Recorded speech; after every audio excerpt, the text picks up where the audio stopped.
Toxic, ये सही है ना?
चल के रखती है, जाने दो। टेप का तो आवाज आ रहा है। पता है भाई, चालू हो गया। उधर तो दो चार चालू है ये।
Hello. Good morning, everyone. Let's give it another 5 to 7 minutes. Uh, we are still expecting a bit of crowd, so let's give it a couple of minutes more.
Hi, good morning, everyone. Very warm welcome to you all. I would like to welcome our distinguished leaders, our persistent leaders. We have IBM leaders with us and bright students. Welcome you all for this kickoff 2025 Call for Code. It's a proud moment for us once again as we host Call for Code Global Challenge here in India. It's a platform that continuously inspires, innovates, and obviously gives back to the society. The final code for call for code officially will start from October 23rd to November 3rd. And we will obviously look forward for your incredible ideas and support for the contributions. Before we move forward to today's agenda, I would like to invite our esteemed leaders on stage for the ceremonial lamp lighting. I would like to invite Dr. Anand Deshpande, Sonali Deshpande, Sumitra, Shiva Nanda, Orly, Pooja, Manoj, Sumit to the stage, please. It's going to be a small, auspicious beginning to this event.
Thank you so much. Thank you, everyone.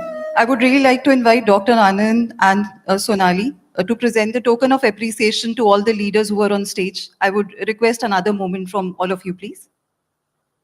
So, could we have Orly?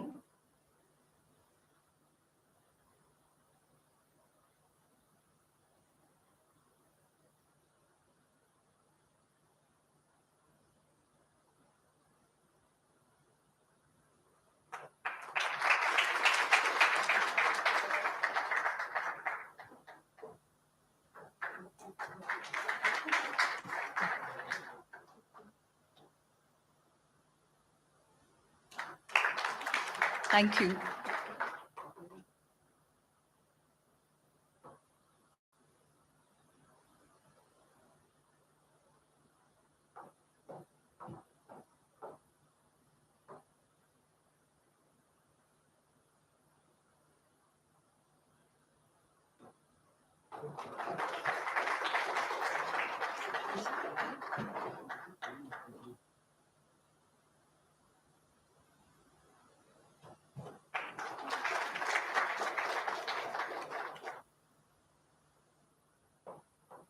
Sumit, please join us.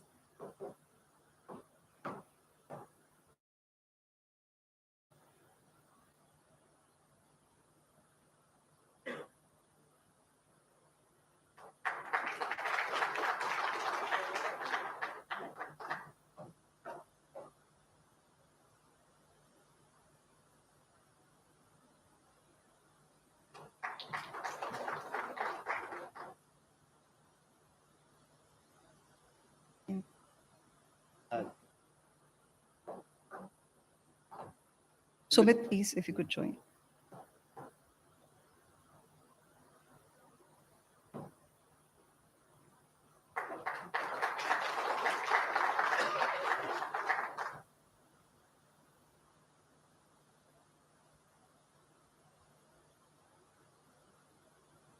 Rest, Manoj and Pooja, if you can join, take a token of thank you from our leader.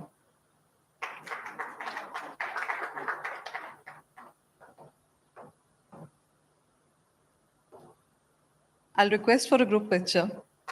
Thank you so much. Thanks to all the leaders. We would like to kick off today's session. I would like to now invite Shiva Nanda from IBM on the stage.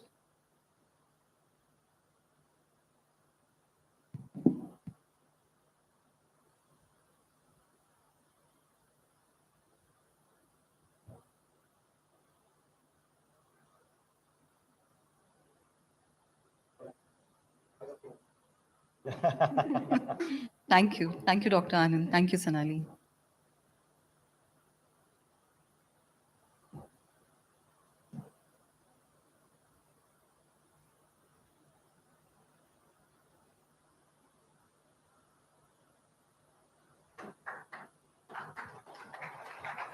Over to you, Shiva. Thank you, thank you. Good morning, everyone. A little noise for us. Good morning. Ah, Good morning, yes, folks. that's Good the way. morning. Good morning. We have people also watching us on live streaming. So have your high hopes and spirits. Let's move forward with the session. Right. So let's not wait more. So maybe if we can have the agenda for today.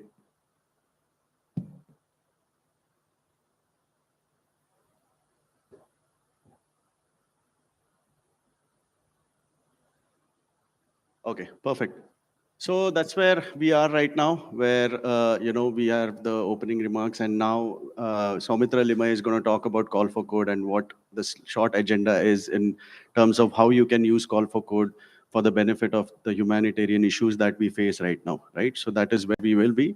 Then it will be Dr. Anand Deshpande doing the keynote address. Then we'll have Chairperson Sonali Deshpande from Persistent Foundation to speak a little bit, right? Yeah.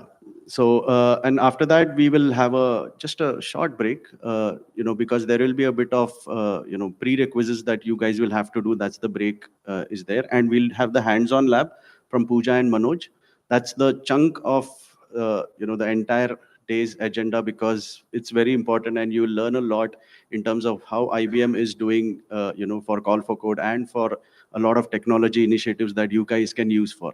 So that's where we'll have the 90 minutes for that. Then we'll have the registration, which is the registration for the hackathon, which is starting on the October 23rd to November 3rd.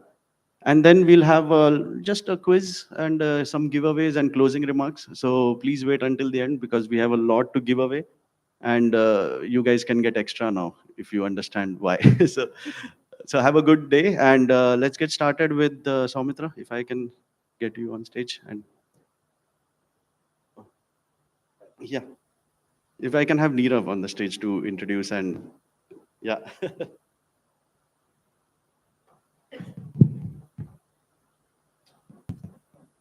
Good morning, everyone. Thank you for coming and really appreciate everyone making it in the morning and people on the call as well. Thank you very much for joining. Today is an important day. It has been now a kind of a ceremony every year which we do. This Call for Code. Our association has been long-standing from first year of Call for Code, and the good part is from last few years we are winning as well. So I want you guys to continue on the tradition and get $50,000 home, right? So without further ado, I'll hand it over to Samitra, who will talk more about the event and what is the agenda for this year. And I'm sure we'll make maximum out of the time we are spending here. Thank you, everyone. Thank you, Nirav. Okay, so we'll start off today by me sharing a little bit on what agentic AI is, where are we in the technology space, and how are we going to make progress and what IBM is doing in this area. So to begin with, I don't know how many of you, are the slides playing? Do I? Oh, Ticker, No, sorry. No, that's a different one. So ticker will start once they show the slides. So I don't know how many of you growing up, at least in my generation, Star Trek used to be a big thing. Star Wars as well, but I used to be a Star Trek fan. Back then, I used to always think that, none of this is real. It's great to look at. It's, wonderful TV series. But what Spock and Captain Kirk and all of them used to do, it was like, this is a different world. That world is here today. That world is real today. And the challenge that I think all of us face, when you think about what that world is and if that world is real, one of the biggest things that was achieved through Star Trek was not just reaching new frontiers in space and things like that, but the amount of time they would take to get the outcomes they want. The most valuable and precious asset all of us have is time. And the question then becomes, what can we do in this world to save time and to gain more time back? Okay, so this... Can you put in the Soumitra slides, please?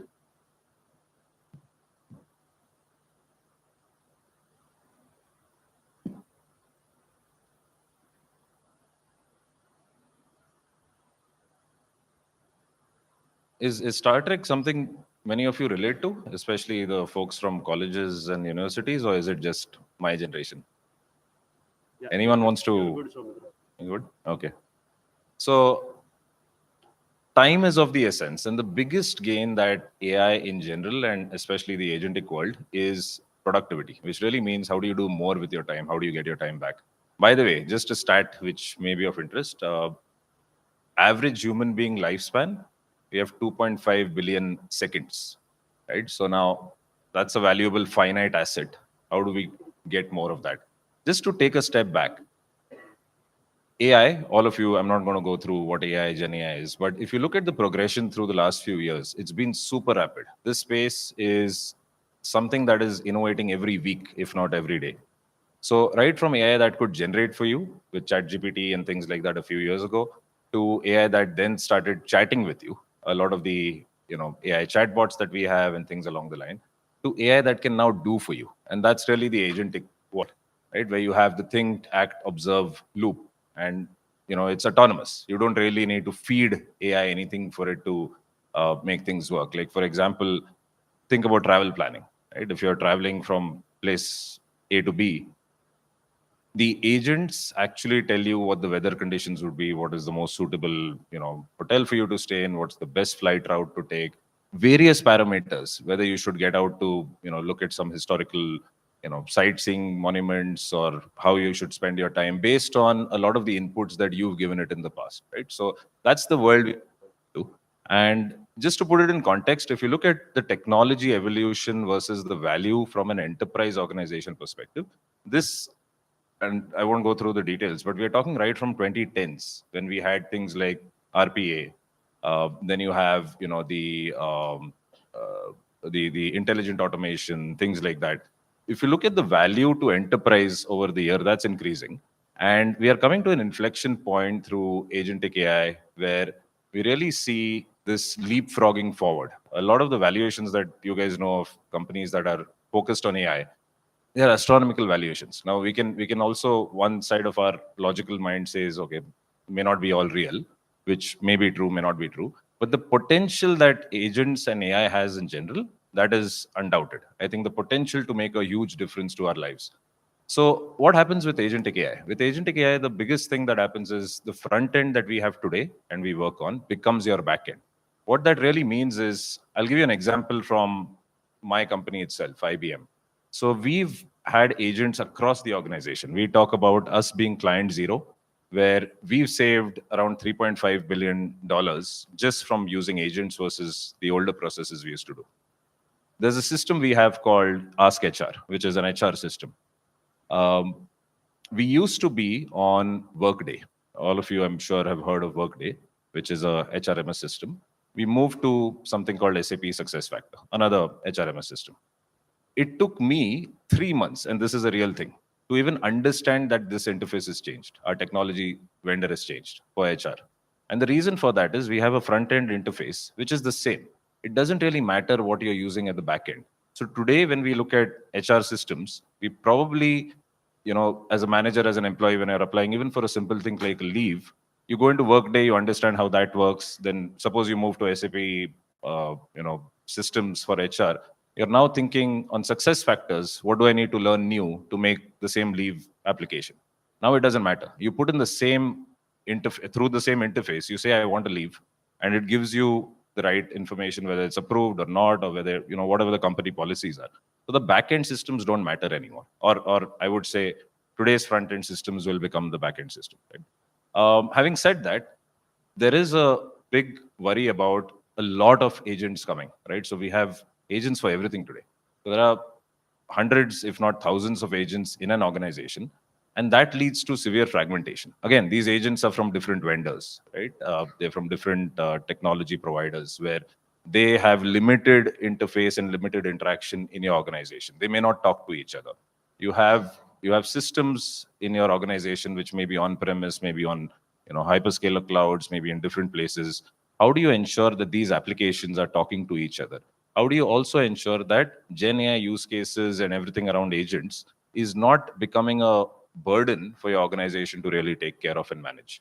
So these are some of the real examples that we've seen in the industry, and this kind of encapsulates, this slide encapsulates that, right? So if you look at it, you have hyperscaler agents today, you have agents from open source, you have RPA vendors who are agents, you have collaboration vendors who are talking about agents. How do they all talk to each other? Because if you think of organizations and companies, you need seamless flow between all these areas. And that's where watsonx Orchestrate, which is an IBM offering, comes to the fore. So we talk about not just building agents through IBM, but also ensuring that you have a orchestration layer on top that is really agnostic to vendors and agents and things that we are doing in that space, where we bring it all together to finally deliver the business outcome and the value that you're looking for. We also have different aspects of it. So we have, our ecosystem partners agents listed there. We have build your own agents. You have multiple other agents that we provide out of the box, like the HR agent example I spoke about. We provide that out of the box. But that's essentially what we are doing in this space of agentic AI. And I'm not going to go through this, but for those of you interested, this is a very high-level architecture of how watsonx Orchestrate and watsonx as a platform itself makes a difference in this agentic world. With that, I'm going to shift to why we are all here, which is the 2025 Call for Code Global Challenge. I'm very excited for this because since 2018, we've been doing this in partnership with, it started by David Clark Cause. We've been a founding partner. We obviously have the Linux Foundation and UN Human Rights as a charitable partner over there. And while we've been on this journey, consistently with us, Persistent has been on this journey. So it's a partnership that is very deep and very steep in terms of why we are doing this. The simple reason is, how do you use technology to make a difference in the world, where we really invite students, community members, organization members to come together and solve problems that make a difference to the world. Just to give a bit of a background, we've had various themes over the years. So since 2018 to 2024, we've had a number of themes based on what we are seeing in the world. It could be climate change, it could be natural disasters, equitable access, so on and so forth. But this year, what we've done is we've decided to keep it very broad. So the UN Sustainability Development Goals has 17 themes listed as a part of it. What we've done is we've opened up Call for Code across these themes, right? So when all of you actually get into Call for Code and get on the site and start coding and looking at the problem statements, you don't have to stick to the problem statements we provide. You can also align to whatever the theme makes sense based on what you're seeing, in the country or in your locality, so on and so forth. So it's a very localized kind of a focused approach that we have here. And later in the day, you're going to hear a lot more about the technology and how we are applying IBM technology, what you're going to be provided as a part of the hackathon, and also going to hear more in detail on what the themes are and the problem statements are.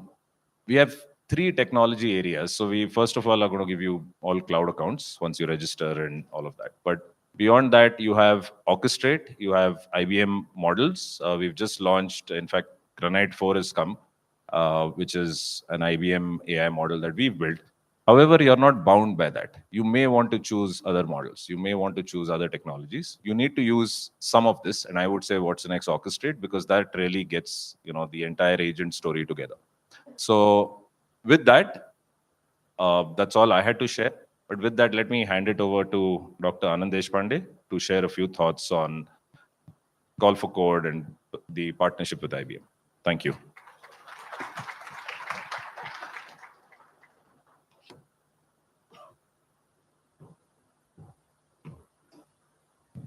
Thank you, Soumitra. It's a pleasure to be here at the IBM Call for Code event.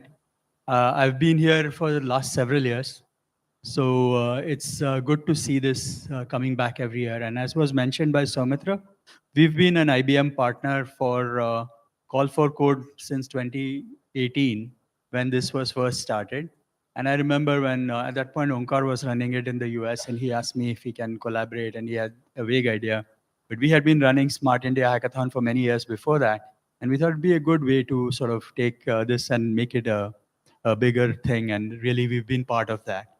And last few years also, we have had good success. Many of our teams have won awards. Did we win anything last year? Who were the winners? Okay, our Malaysia team won.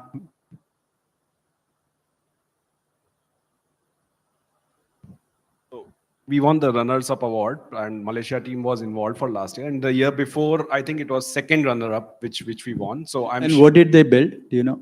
I think it was around sustainability. I'm not aware of the exact solution. Maybe before the end of the day, if you can sort of acknowledge their contribution, that would be pretty cool. So we have had, so how many of you win this year? How many of you want to win this year? Everybody should put your hand up, right? Okay, so let me start by first telling you that I've been a judge on this for the last few years, okay? So I'll tell you how judging happens, okay? That might give you some hints to what you should do to win, right? So what happens when the judging happens for the final round especially, which is where, I don't know which round I was at, but what happens is you get if you are a judge, you get a set of about a dozen or so submissions. Now, of course, IBM sends these submission lists to many people, and they have a grid and whatever they do to add the scores up. But they give you a list of about a dozen things in a folder, and each of them has a link and also a presentation and a video recording of what the presentation is. So everyone who is making this, eventually when they get shortlisted, they have to make a short 3-minute video, and you see what they are saying, and then you do this, right?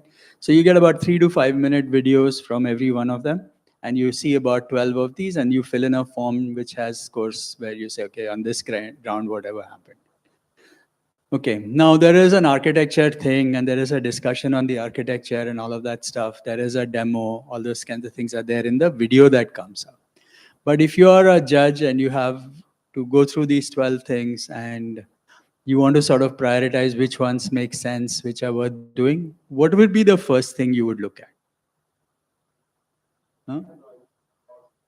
The cause, right? It's the emotional connect that makes the huge difference, right?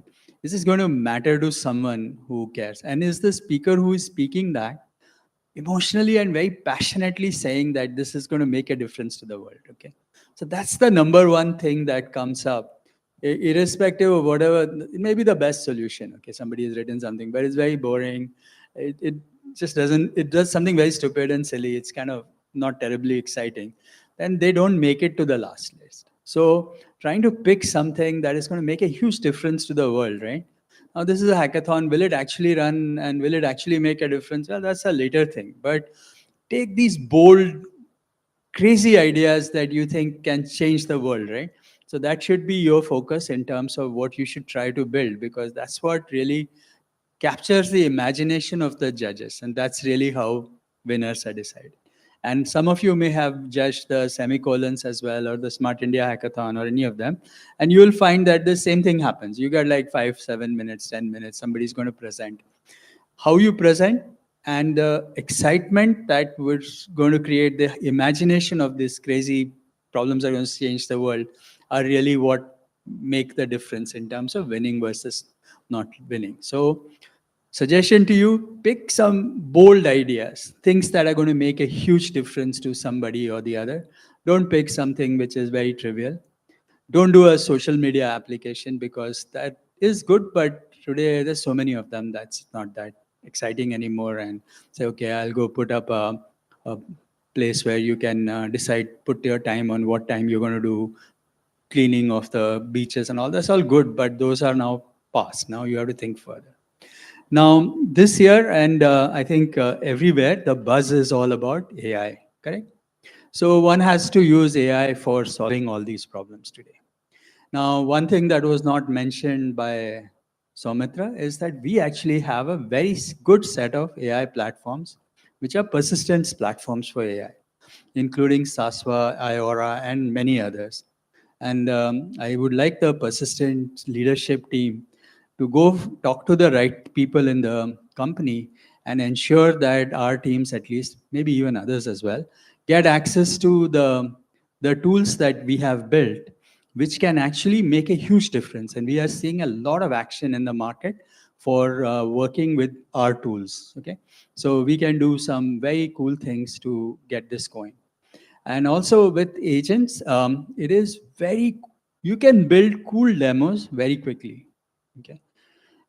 Agents will have some other issues later on, but right now for this competition, agents are really a godsend for you, because you can put together very cool demos, build an MCP server, and then you can get access to all kinds of things, and you can make crazy things happen. Okay, so that's one other thing I would recommend. Another suggestion I would have is that this chat thing, giving prompts and giving answers, that's too old now. That's kind of good, but not exactly what will win you an award. Think about different ways of interacting with the AI. And AI has this multimodal capabilities, as you know, including multilingual capabilities. So if you can interact with AI more contextually in the context of the activity, then that could be very cool. So if you're building something with tigers, and if you can get the tiger to talk to your AI, that would be really cool. I don't know how to do it, but maybe the tiger waves and photos get taken, whatever it is. So some crazy ideas like that, if you can bring up, which actually allow you to do such things, that would be really, really nice. Now, I wanted to just share a couple of things in terms of what AI is doing and why I think AI can make a huge difference, and why it's a good opportunity for you all to use call for code for experimenting with crazy ideas using agents and new technology. Because a lot of times what happens is that when we work on projects, especially with IBM, we are very rigid about what you can and what you cannot do, right? So it's all in the box and you can't do this and that. So this is like an idea that you can use for trying out something that it's just in your imagination, like Star Trek was for Soumitra that he mentioned. So think about some wild and crazy ideas that use agents to do it. How many of you have tried using agents in general? I'm sure many of you have, right?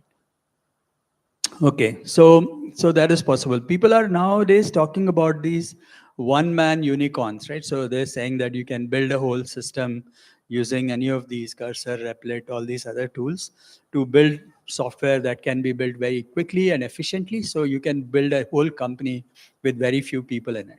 So now imagine this can be done for various things, right? Now, one of the things that Soumitra mentioned is what AI is going to do is to improve productivity of individuals, improve the individuals' productivity, so more can be done in less time, right? So this has two consequences that you might want to think about as you think about your applications. One is how can you help in the context of these SDG goals come up with solutions that improve, accelerate the productivity of X, maybe individuals, other people, so that we can address these goals more efficiently. Okay, so we say, okay, all kids should have education or something like that. So can AI help in making that happen? Right? So trying to use the fact that you have improved productivity as a possibility. Not only are you improving your own productivity, but can you improve the productivity of the people involved, or however the world is looking at? So we can get to these really lofty goals that we have for what UN has defined to happen much faster and quicker, right? So that would be really cool. So that is one way how AI can be very valuable, right? So, and we are sitting in the midst of a lot of people, so we have lots of opportunities to see challenges. So there is no shortage of things to look at and say, oh, wow, can we not build something that will change something very exciting, make things very different. So that's another suggestion that I would have. The other thing that I want you to experiment with, if possible, is to focus on this whole multimodality of AI. I really believe that the user interfaces of the future are going to be very different from the user interfaces that we have today. And how you interact with these systems can be a very good way to do it. So if you so I'm not saying build screens, okay? I think screens are dead. Screens may not be the way to get through it. Voice today sounds very attractive, but I think there may be other things as well. And conversations are one place, but there could be other ways as well. So I'm really excited about what can be done in the context of multimodality of things. Right? So that may be another idea that I would like to throw at you to say that, hey, can we do something interesting? I don't think this is enough time, but I think, okay, so there is another way to hit this problem, is to go through saying, can I accelerate science that will accelerate my SDG goals?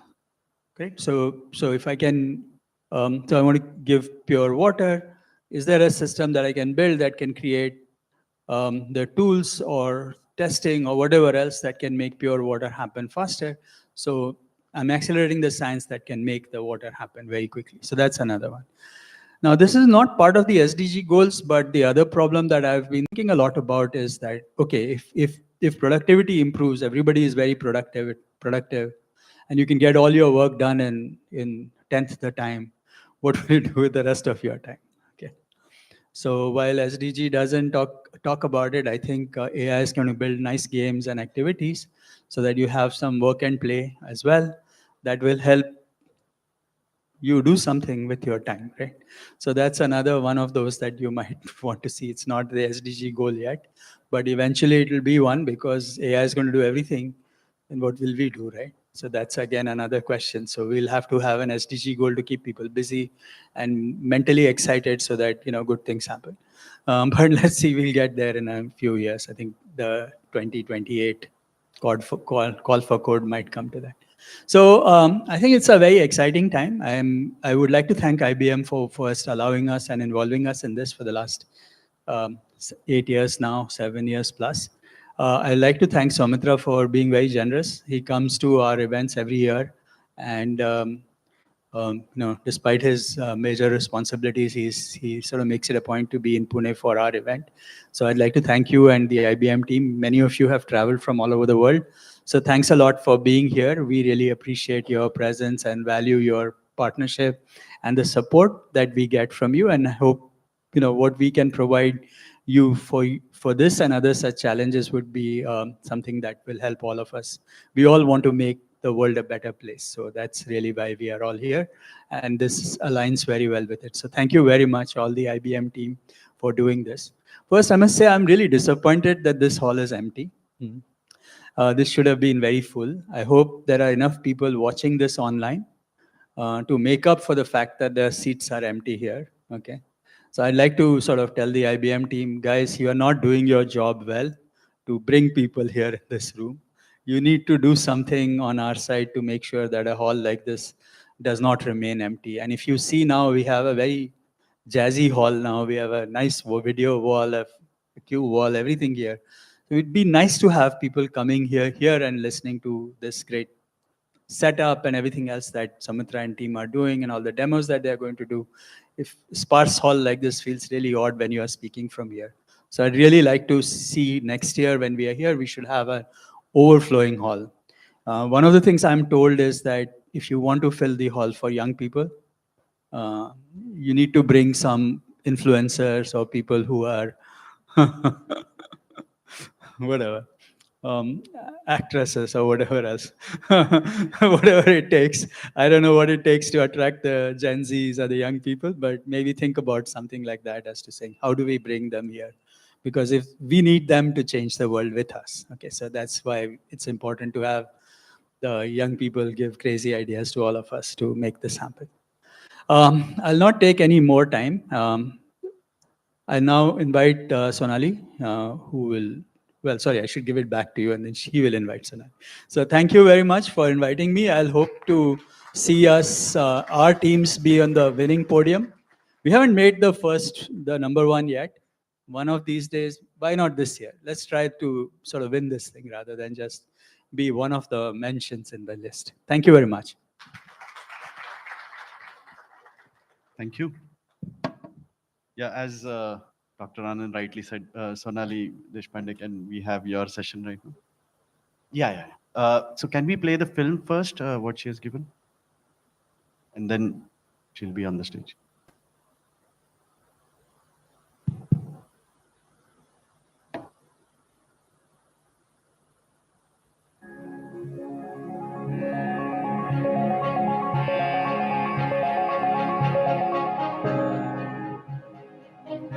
In the year 2009, the Persistent Foundation embarked on this beautiful journey to foster positivity and create an impact in the fields of health, education, community development, and preservation of heritage and wildlife. We are investing consciously into the healthcare of senior citizens and children alike.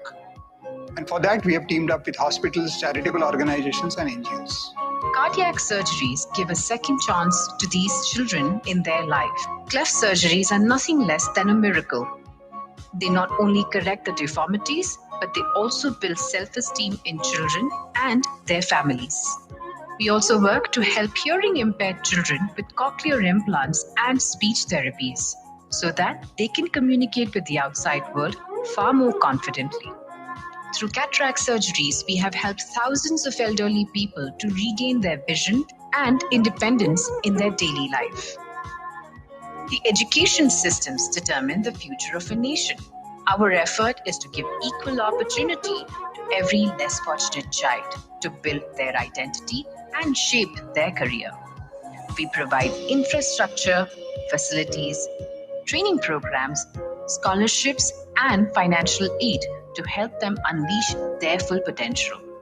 In women's education was one project there.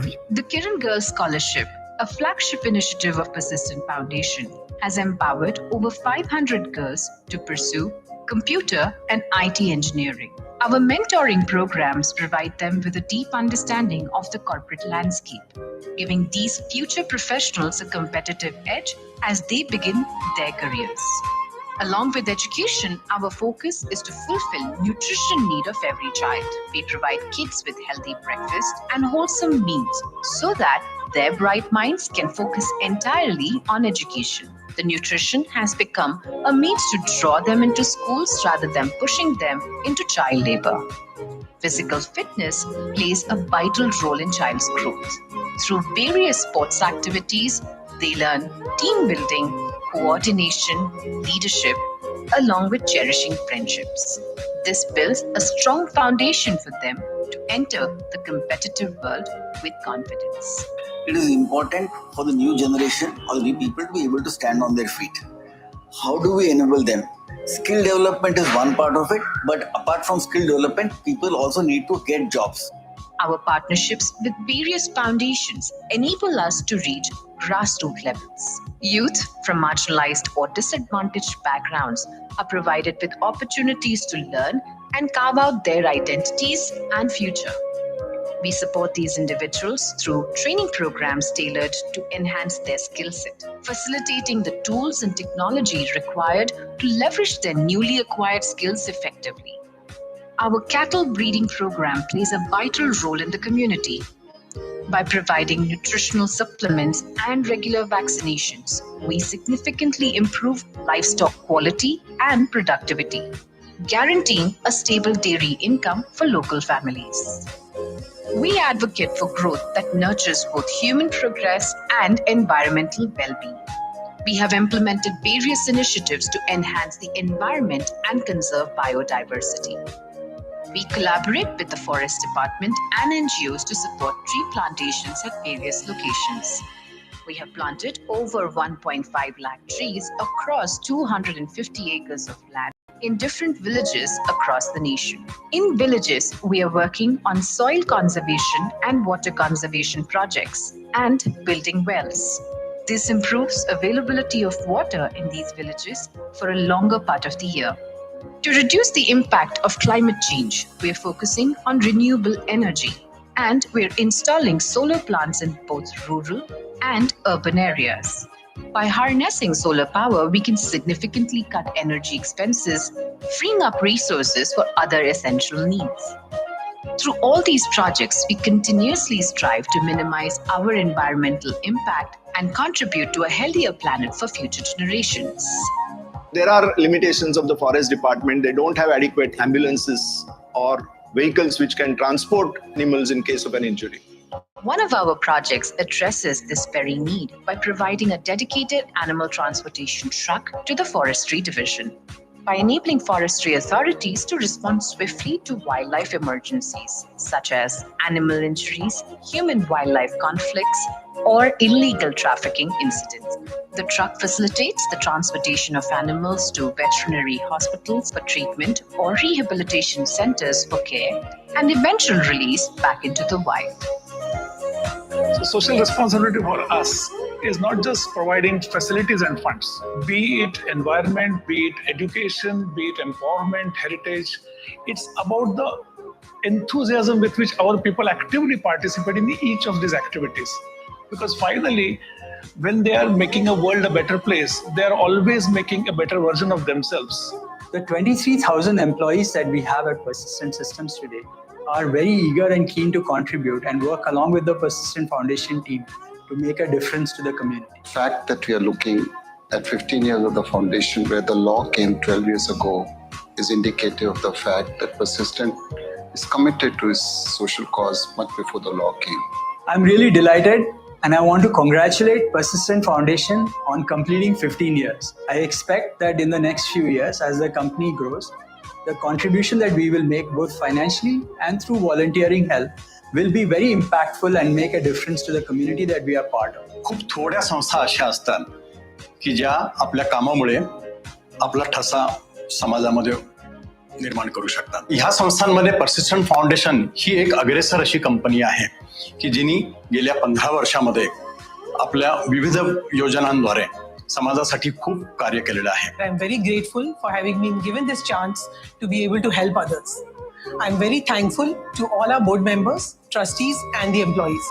Your constant support has always encouraged us to dream big. The smiles on the face of the beneficiaries is the most rewarding of all. After all these experiences over the last 15 years, my heart just swells with pride, my head bows in humility, and my hands always fold with gratitude. Thank you so much, everyone.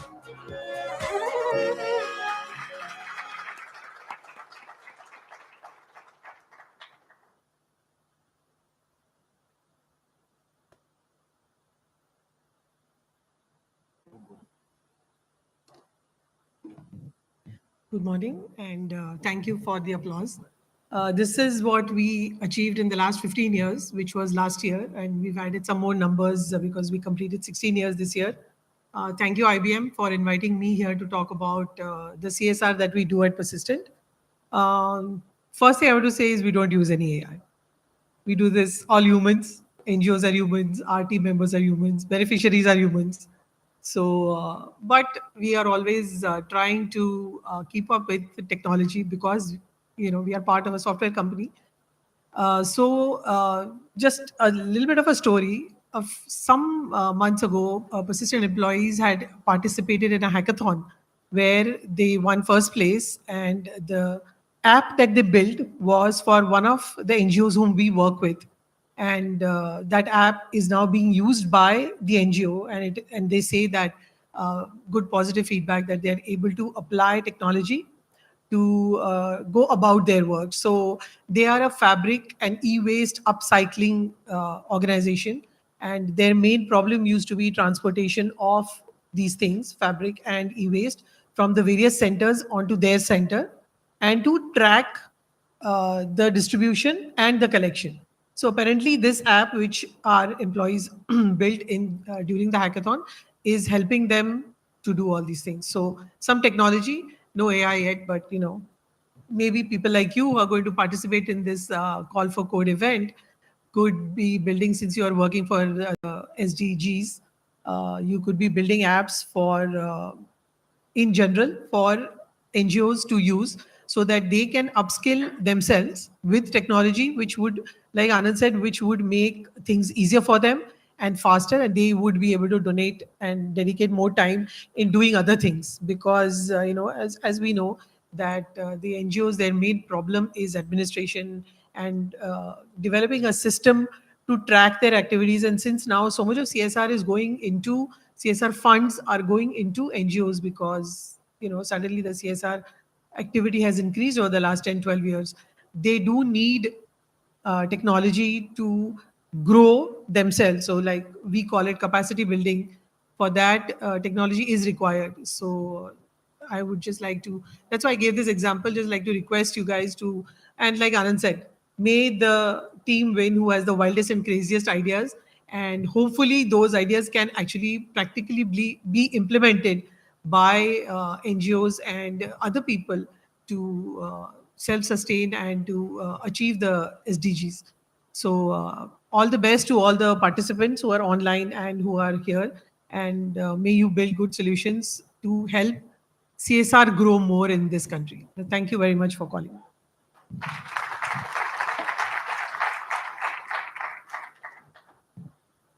Thank you, Sonali. I think we'll take a 9-minute break. So 9:56, 10:05 we'll start. So let's call it officially a break, but can we have the slide deck of the hands-on just for a minute? Because that is something I need everyone to have before they come for the labs. Slide number 2 of the hands-on lab deck.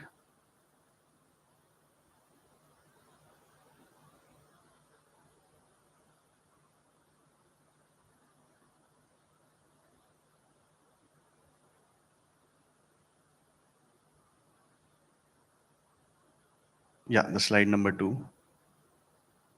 Yeah, so this is something which you'll all need. So you need to fill in the form which is written there. It's just a name, email address, and a company name.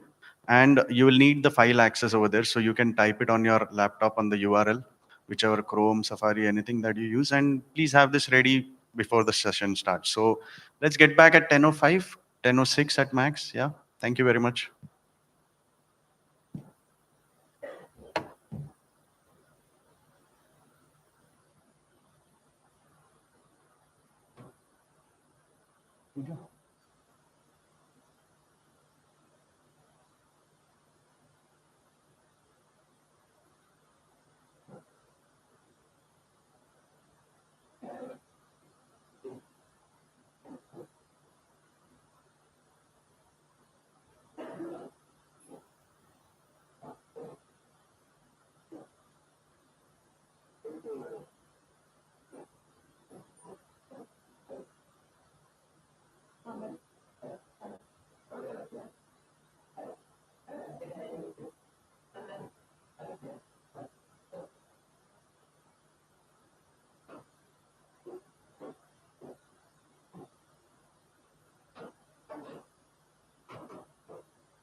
this is the second slide. Can we make it slide number 1?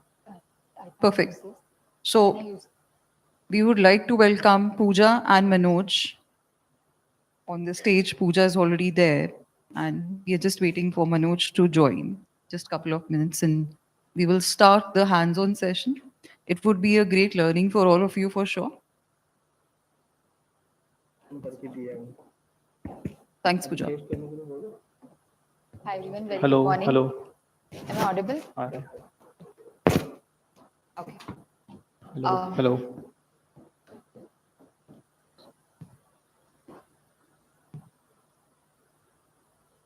Very good morning, everyone. I am Pooja Holkar. I work as a solutions architect in the IBM Ecosystem Engineering Labs.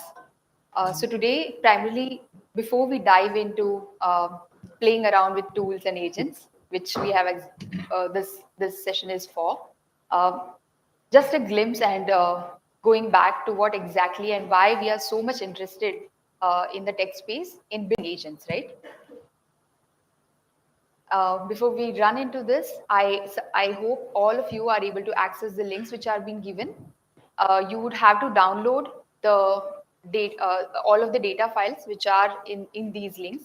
When I'll go back to the labs, those files should be onto your laptop so that we can start executing it as and when we start with the labs. So we did go through this slide, right? When Soumitra spoke about why exactly we have moved to the AI agent space. So if you think about it, since last couple of years, we have seen this. We have witnessed the tremendous leap in the AI space, right? What we are looking at, we started using generative AI models where AI was able to write blogs, it was able to generate images, it was also able to compose music. But that said, it was only doing what we are asking AI to do, right? Then we saw the conversational AI chatbots which came into play. In conversational AI chatbots, now we were able to see that AI can talk back, right? When we are seeing AI can talk back, that means it has some data. It was also able to do the analysis of your documents. So at certain space, this was very exciting again. But again, it was only one exchange at a time, correct? And suddenly, there was a drastic change at the end of 2023. By end of 2023, what we saw was now AI was able to connect to the enterprise scale applications and systems like CRMs, ERPs, and ticketing tools as well. So now it was able to retrieve the data, it was able to take and trigger actions and also perform smaller tasks. And as of today, now we are in the next generation evolution of the AI agent space, wherein AI agent, think of it as digital co-workers, wherein you will be seeing AI agents do the planning, it will be doing the reasoning, and then it will perform the action. So primarily, how different our chat AI assistants and the AI agent assistant is. Chat AI assistant, you are able to take the answer, whatever questions you are asking, but AI agent is actually performing the action, right? All of the tasks which are to be performed till the end stage, AI agents is making us capable to do that. So you will keep on hearing this alternative terms like AI agent and agentic space. Primarily, AI agent remains in a simple terms when we speak about like when an HR is going to onboard a new joinee, right? So what are the different steps an agent would want to take is they would want to hire, create an ID for that employee, have a system onboarded for that employee, give a welcome mail, send a welcome mail to that employee, and also do certain schedule certain training tasks for that employee, right? So all of these are different specialized tasks which are to be performed by an agent, and all of these are in different domains, if you see, right? When we talk about AI agents, so AI agents are nothing but performing all of these specialized tasks. And and this is nothing but when we draw the agentic AI applications, right? So when all of these specific agents are collaborating together and completing a full application. This is what we term as agentic AI application. So it is just a inter terms which you keep on that people are calling in the tech space, that we are developing AI agents and we are developing agentic AI applications. It's all multi-step complex workflows when we are creating, we call it as agentic AI applications. So how have we moved towards, and why we are so much engrossed in not using large language model and suddenly you starting to utilize the agents, right? So the primary large language models by itself, they are the pre-trained corpus, right? So the primary focus of large language model is you are asking certain questions, it would go into its pre-trained corpus and give you the answer, right? But whatever the latest information is available, that is not something which large language model is able to do it, right? It has to be connected to the latest data sources in order to get to the final response and generate the outcomes which you are expecting. That is where agent and large language model go hand in hand together. So we are making the blindfolded or the making large language model more strong by making agent as its brain and holding it together in order to perform all the actions, so that you are making large language model think in a direction of contributing towards getting us the final output. So this is where when we talk about large language models and agents, that individually large language model is not capable enough or is blindfolded, that you will have to remove the blind using the agents in the space. So that's it. What we know, and we have seen a lot of applications which are getting developed these days using the AI agents in the open source. Also, a lot of hyperscalers which has come up with different agentic AI frameworks. It is very easy to spin up the AI agents, right? To build the application from the scratch. But how easy it is to scale, that is somewhere that is something that all the organizations right now are feeling the challenges towards, right? So when we say that you have built some shiny jazzy POC around using AI agents, the spin up is very, very fast. Like in a day, you are going to develop an application. But when we are talking about productionizing these kind of applications at the enterprise scale, that is where the exact and actual challenge lies. So we have seen the glimpse of the same when Soumitra talked about how IBM has introduced watsonx Orchestrate. So primarily when we are doing or building applications at the enterprise scale, what usually happens is the scaling, when we are talking about scaling of an application, the major part lies in the integration, the governance, and the trust of that AI agent, right? So unless and until we are through to the complete pipeline of governance, integration, governance, and trust, it's impossible for agentic AI application to scale at any enterprise level. So this is exactly what IBM is investing towards. So now, if you're developing agents in your own AI frameworks, or if you have the agents which are sitting in any silos location, it is very easily integrable in the unified platform which IBM watsonx provide you with. So if you see here in the custom agents, embedded agents, domain specific agents, all of these are the embedded agents which you will be able to easily integrate into the complete ecosystem and utilize and complete your final application in order to integrate it and bring the maximum nuanced outputs which we are expecting for the multi-step workflows which you usually build and are pertain to be built by agentic AI space, agentic AI applications. That said, all the watsonx Orchestrate is designed on the major 4 pillars. When we talk about the major 4 pillars, it consists of orchestrate tools and agents, wherein you will be able to seamlessly orchestrate the different agents which you are, the custom agent which you are building, and the tools which are linked to those particular agents in the orchestrate for tools and agent pillar.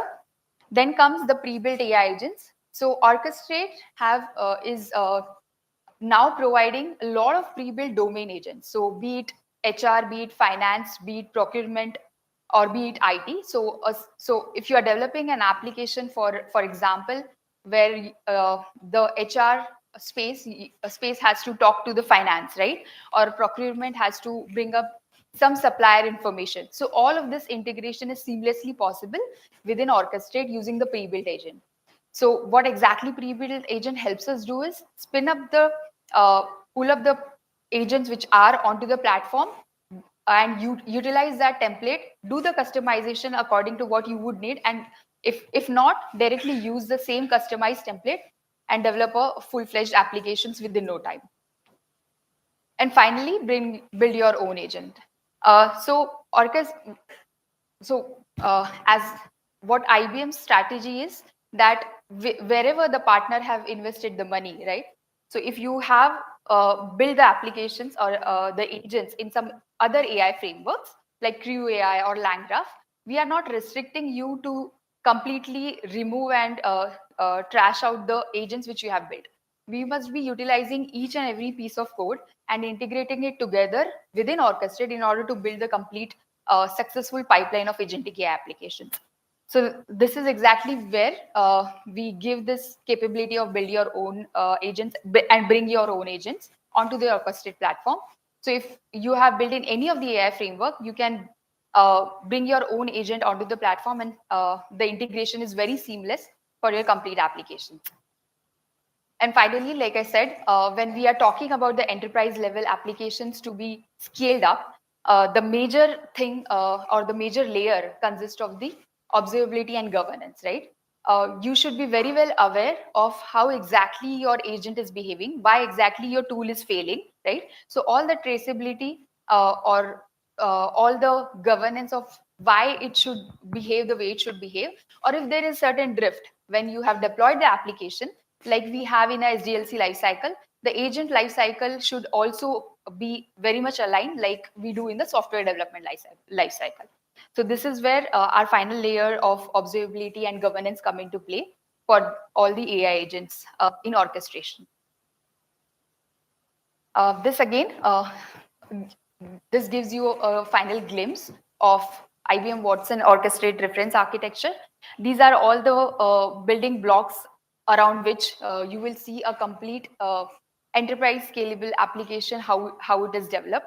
You will be picking whatever components are necessary only for your particular use cases.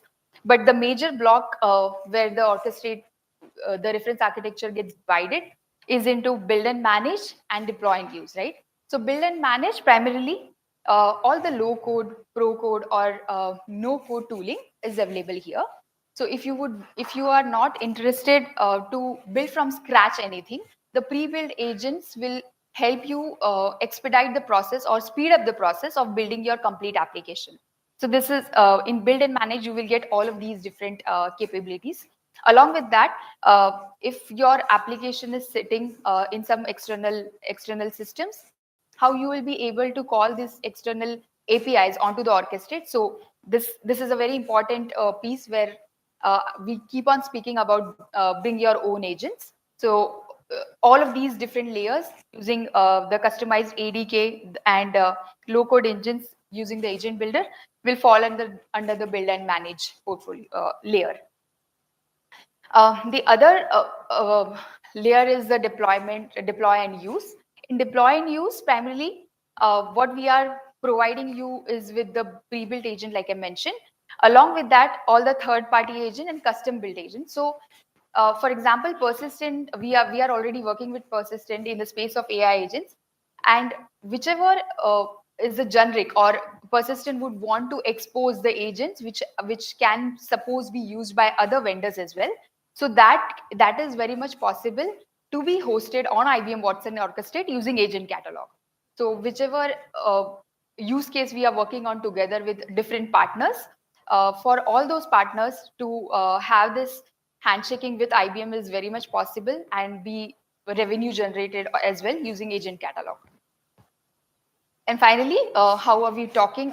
The brain remains the same, that is AI orchestration.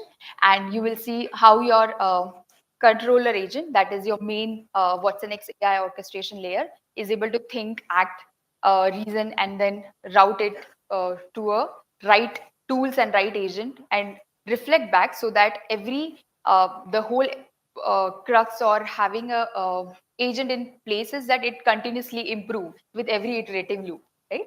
So this is exactly what the high level view of IBM orchestration looks, watsonx orchestrate looks like. Now let's go and start with the labs. This is where I want the controller to my laptop.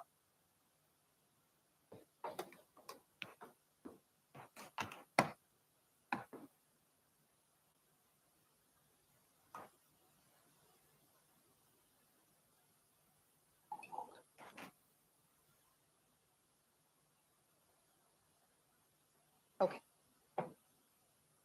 So I hope my screen is visible to everyone. And now you would want to, we will start with the agent builder, right?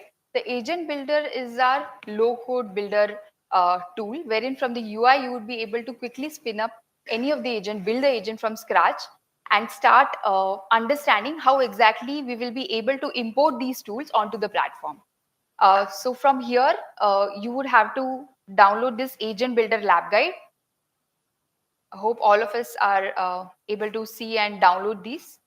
And also the file called as insurance-services.json.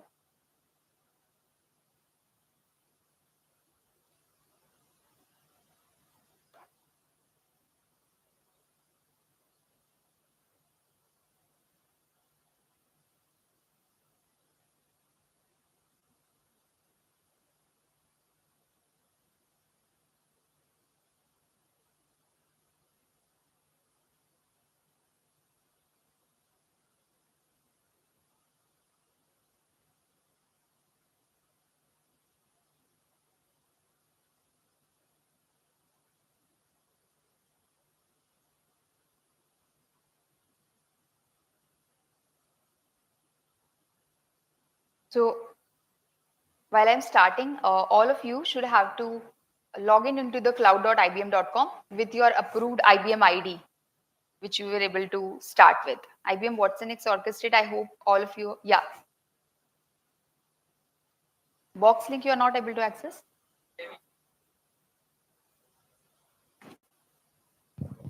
Not showing the file.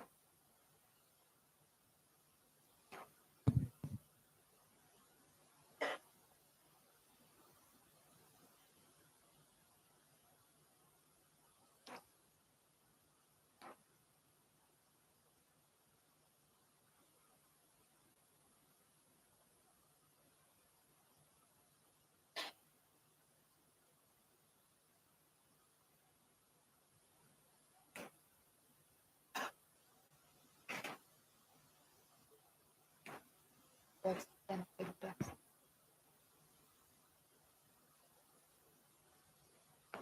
Yeah, we're just figuring out how to share these files.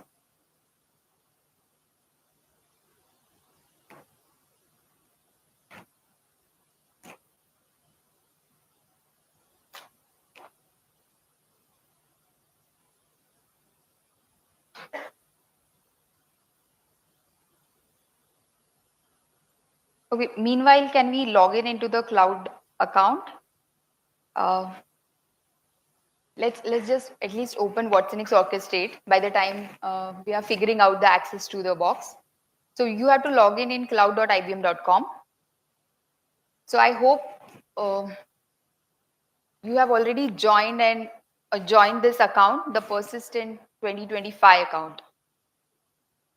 The mail we have given the mail wherein you had to follow certain steps in order to join this account by filling the URX form. How many? Yeah, okay. Viva, access, they don't.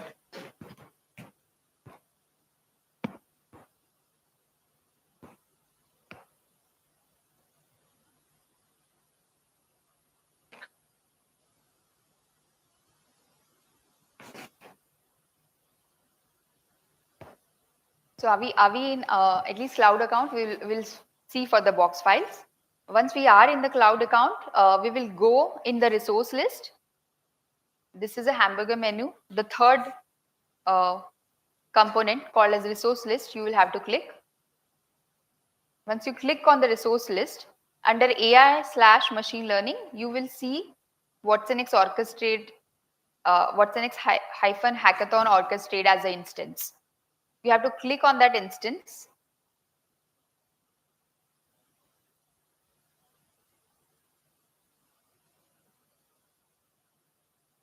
So you should be able to see the instance something like this. Okay. And now you just launch this, launch instance of watsonx orchestrate.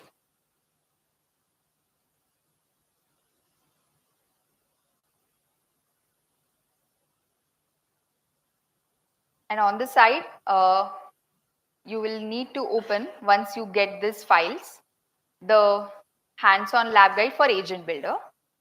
We are figuring that out, but once I launch watsonx orchestrate, I should be able to view this screen. All of us should be on this screen.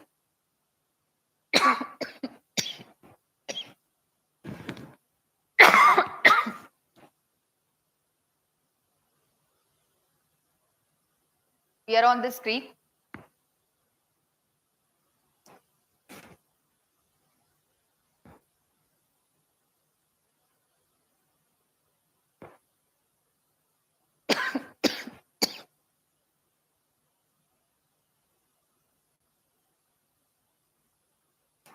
So by the time we get the access, let me just walk you through or the watsonx orchestrate platform. So you don't need to right now navigate, just look at the screen. So you will understand what exactly, when we are talking about the pre-built agent and different connections which are onto the platform of watsonx orchestrate, how we can utilize it to its fullest capabilities. So when you come here, you see on the hamburger menu that there are these 4 options which you are able to see: chat, discover, build, and manage. Again, chat is the normal chat interface. When you will deploy your agents, you will be able to chat from this and test it out, like how it is working. Discover is something I'll show while I'm creating the agent, wherein you will be able to view all the pre-built agents, all the tools which are available onto the platform, along with the different domain agents, right? Then we have build. It's fixed. Can you guys check once again? Seems like it's fixed. The box link. Refresh. It might help.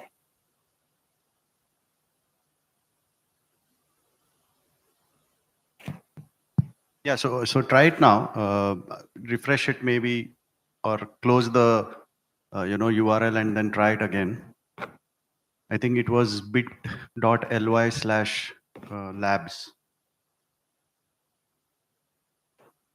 Yeah, bit.ly//labs25. If anyone can raise their hand that at least you are getting access, that means, okay, perfect. Okay. If anyone has any issue, just let me know. I'm here on the backstage. So from the labs, for this lab, yeah. Okay. Which is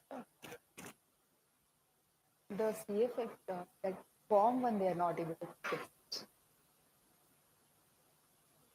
This. Bit.ly/CFC persistent, it's not working.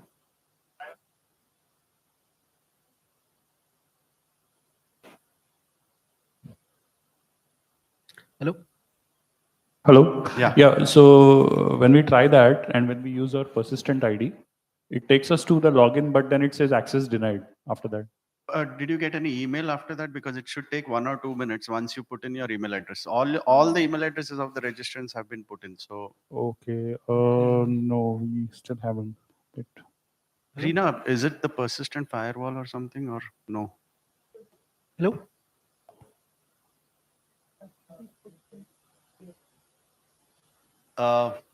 Yeah.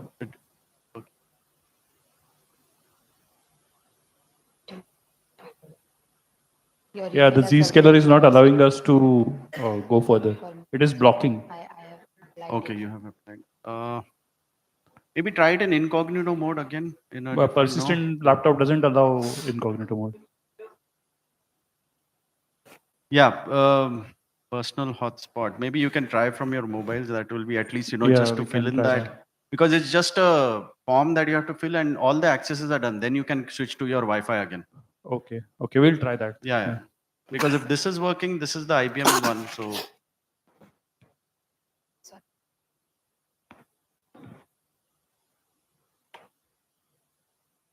So by the time people are figuring out their access, I'll just walk whoever have figured it out. Please look at the screen so that you understand where exactly you can utilize the pre-built agents, right?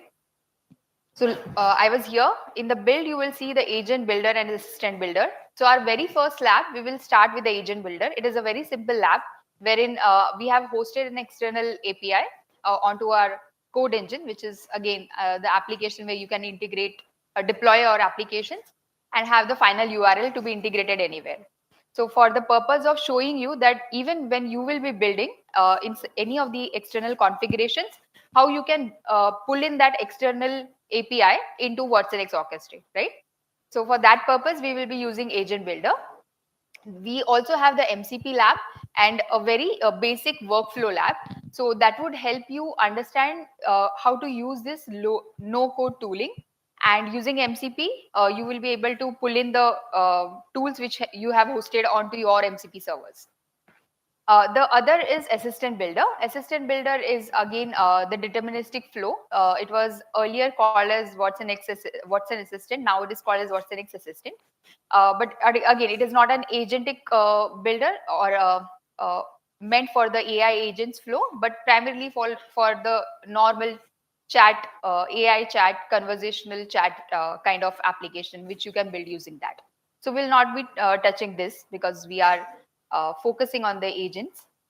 In the manage, you will see the connections and voice. So connections, there are some 500 plus connectors which are available, wherein if, for example, if you have your data in the Outlook and which you would want to pull in, right? Or the Jira tickets, for example. So how if you give the credentials of Jira and just the credentials, you will be able to pull the information from Jira and utilize it in your agents, correct? So all of these different type of connectors are available.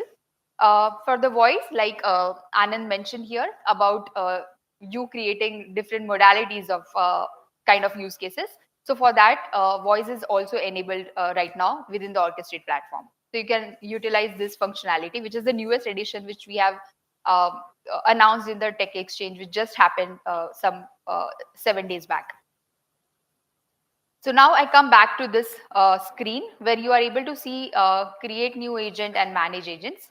So for example, if I create new agent, we will directly go from the lab itself. But in the manage agents, if I click, you will see all of these different agents in my platform. So what you are seeing is, for me, it is four agents which you are seeing. But for you, it will be only the default one, that is Ask Orchestrate agent. So I think firstly, the access for the box is working for people, or at least that's what I'm seeing. But maybe people who have not created their IBM ID, it was given in the email. So in that URX form, if it is not accessible, the reason is you need to create your IBM ID first. So that is bit.ly/CFC persistent. If you have not created our IBM ID, that can be Gmail, that can be persistent, that can be Yahoo, anything. You have to create our IBM ID first, which is just like signing up to any Gmail or anything, right? So you have to just do that. That was a prerequisite. So maybe if you have not done it, it takes 2 minutes. You can do that. Then you will get access to all of those. Yeah, and persistent as a company, you'll have to just put, even if you are putting Gmail or anything. Yeah. Yeah. Correct.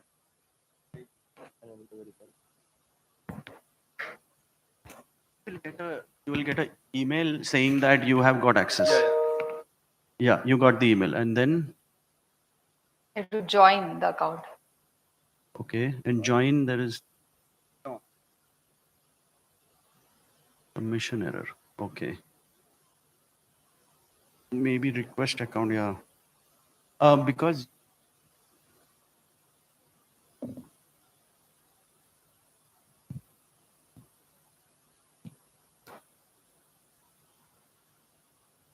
Hello?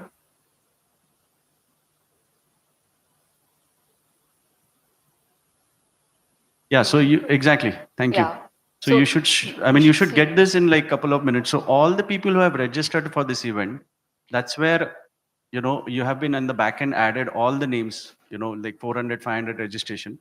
So please, yeah, you have a question? Yeah, I'm trying to create an IBM ID, but as soon as I land on that page, like it just jumps to the another one for registration, and when I try to request for registration, it's showing me unable I'll to come to confirm. you. I'll come to you. Any other people are facing that You to might create get that IBM ID? mail, the join Okay. now mail. It might Wonderful. come into your spam folder as well. So just keep checking that as well.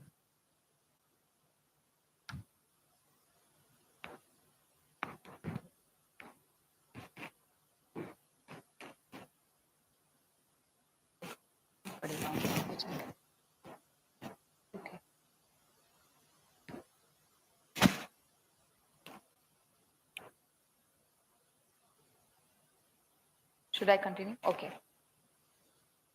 So this access will get sorted in a meanwhile. But even right now, if you're not able to do, if you retry with a new ID after the lab, after this understanding of the labs, you will have this environments for up until Friday. So you can try all the labs which we are going through in your time as well. Okay. So lab guides and everything are uploaded here. You just have to download and start exploring it once you get the access towards. So yeah, in my instance, what you're seeing is this couple of agents here. But in your case, you will see only the default agent, that is Ask Orchestrate, which is for just try and testing of how exactly different pre-built agent works, right? So here, when I click on the Discover and try to understand what exactly are the different by default agents available, this is what you see here, right? So in the type, you can click on agents and see that there are some 100 plus agents which are available onto the Orchestrate platform. So if you are building something in the HR or account management kind of space, you will just use this as a template. And for example, if I'm using account management, right, as my agent, which is a pre-built agent, in that account management, you will see the default tools which are available are retrieve Salesforce accounts and retrieve Salesforce contacts, right? So now I'm not building anything from scratch. I'm just giving the credentials of Salesforce from the connections, and I should be able to utilize this pre-built template and expedite the process of developing my next agent if it is needed for my controller agent, that the additional collaborator agent is needed, right? So very quick turn of events using these pre-built agent that we are expediting the process of development. So here, along with agents, in the apps, if you see, the categories when you see, these are all the categories under which these pre-built agents are available. So even for example, if I click on HR, you will see all of these different agents and aligning tools which are related to that are available. So again, when I'm building something related to the compensation or payroll in the HR space, I can just click on the compensation and utilize the tools which are required and remove the tools if I would want to have the customized application and develop the application using that pre-built agent. So that easy if we are using the domain specific agents. Apart from that, I spoke about the application connectors. So right now we have some 100 plus connectors and it is day in and day out getting added. So for example, if you have something in the object file storage, right? So we have like S3 bucket. In IBM, we have IBM Cloud Object Storage. So if you have the file sitting there and if you want to pull in your vector database, it's very easy now. You will just need to give the credentials of your cloud storage and start utilizing it as a tool in your agent, right? So all of these different applications help you get this external data, which is very beneficial for your RAG kind of agents, where you would need this extra contextual information to build the applications in the agentic RAG fashion, right?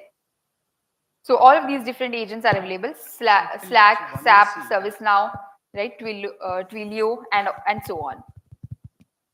So I hope we can get started with the labs now.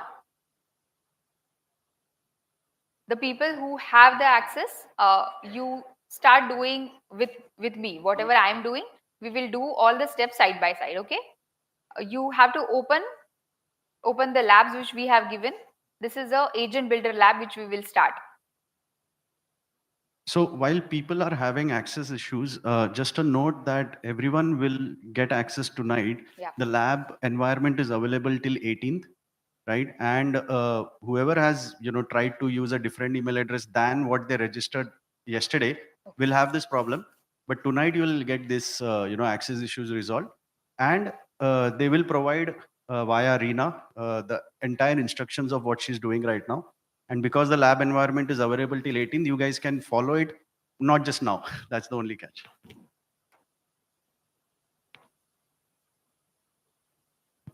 Okay. So this is the agent builder lab which I showed on the orchestrate screen, where we are building everything from the UI, and pretty much whatever we are going to do is everything step by step given in this lab guide, right? So whenever by tonight, which you will be getting the access towards, you just have to follow exactly this, right? So what exactly we are building, right? So this is a very simple tool, which the crux here is that you should be able to start understanding how to use agent builder. So here we are developing a insurance agent. So it is a assistant for insurer agent for asking any of the questions related to the policies which customer have bought, right? A very simple use case. Again, a couple of permutations and combinations which that insurer agent might need about the policy, about the customers. So all of those different functionalities, how different tools functions are being called in this API is what we will be doing in this lab. Okay. Okay. So while I'm starting this lab now, because you have minimum access, the lab files, like I said, we have to download from the box link. Once I scroll down in the web browser, the external API you would want to test first, right? So yeah, the external API which we have deployed on the code engine. When I just click here, you will be able to view this fast API, right? So this just will help you understand that what exactly is the data behind each of these tool calling, and how our agents and tools are utilizing that in our orchestrate, right? So if I click on customer ID, for example, here you again go back and check for customer ID testing. Just try it out in the fast API. Click on click on your the URL which is given in the lab itself. Are you able to view the URL? This URL, insurance APIs. Okay. So go into that step and execute it. Just test it out what exactly is coming up. So for the customer ID 2, the customer name is Sarah Johnson. It gives her date of birth, email address, and the state she lives in, right? So the data corpus about the customers is exactly that, the information about the different customers and where they stay, what is their what is majorly their PII information. Then you can test out the next field.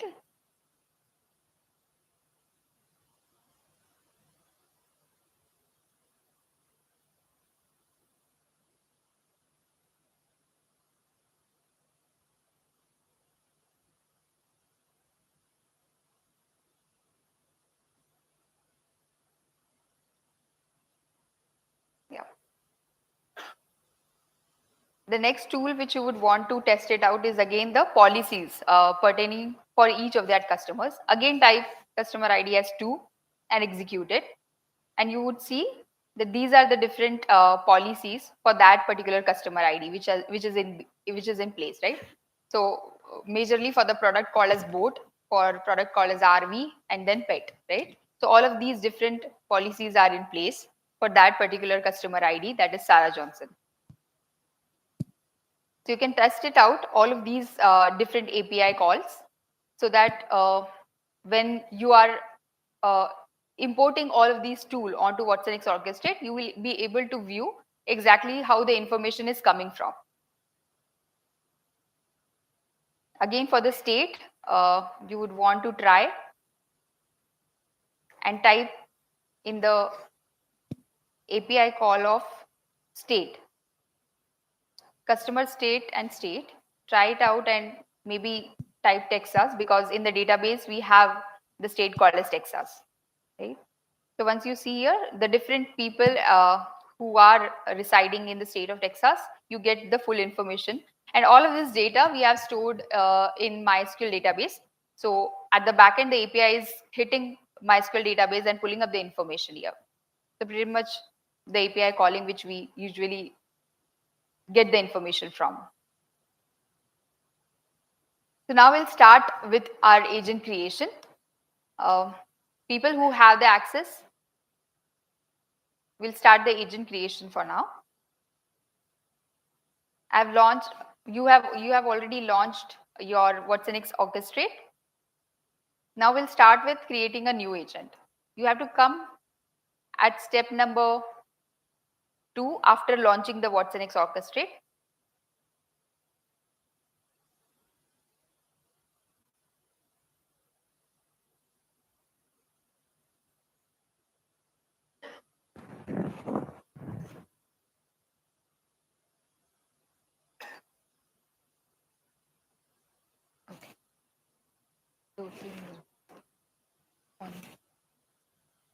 Sure.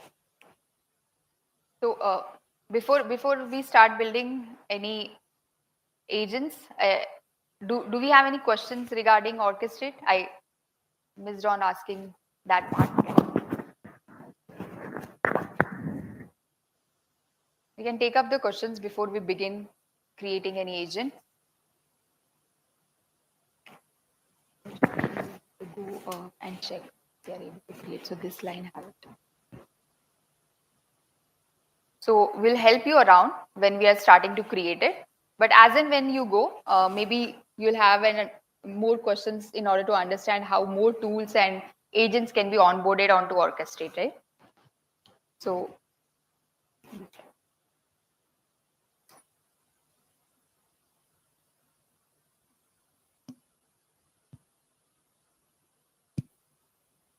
now we are starting to create an agent.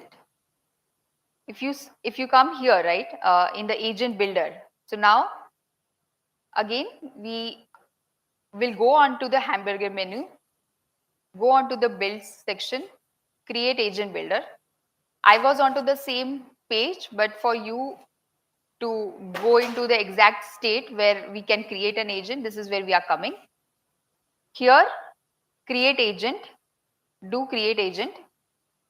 So you see here, there are two options, right? Create from scratch and create from template. So when I talk about create from scratch, it is asking me for the name and the description. So in Orchestrate, it is very imperative that when you are creating your agent from scratch, you have to define what your agent is going to get utilized for, right? So one of the agent can be your controller agent. The other agent can be your collaborator agent. So what agent is doing and what is its purpose, that you have to define very explicitly in the description, so that when the large language model is routing it to the right tools and agents, it should be able to pick up the right agents and right tools. So here you just have to write insurance, because this is an insurance assistant agent.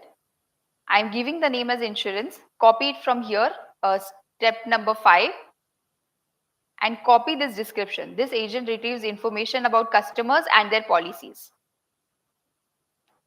and paste it in your description. I'll wait for a few seconds on the screen. So you should be able to execute exactly these 2 steps.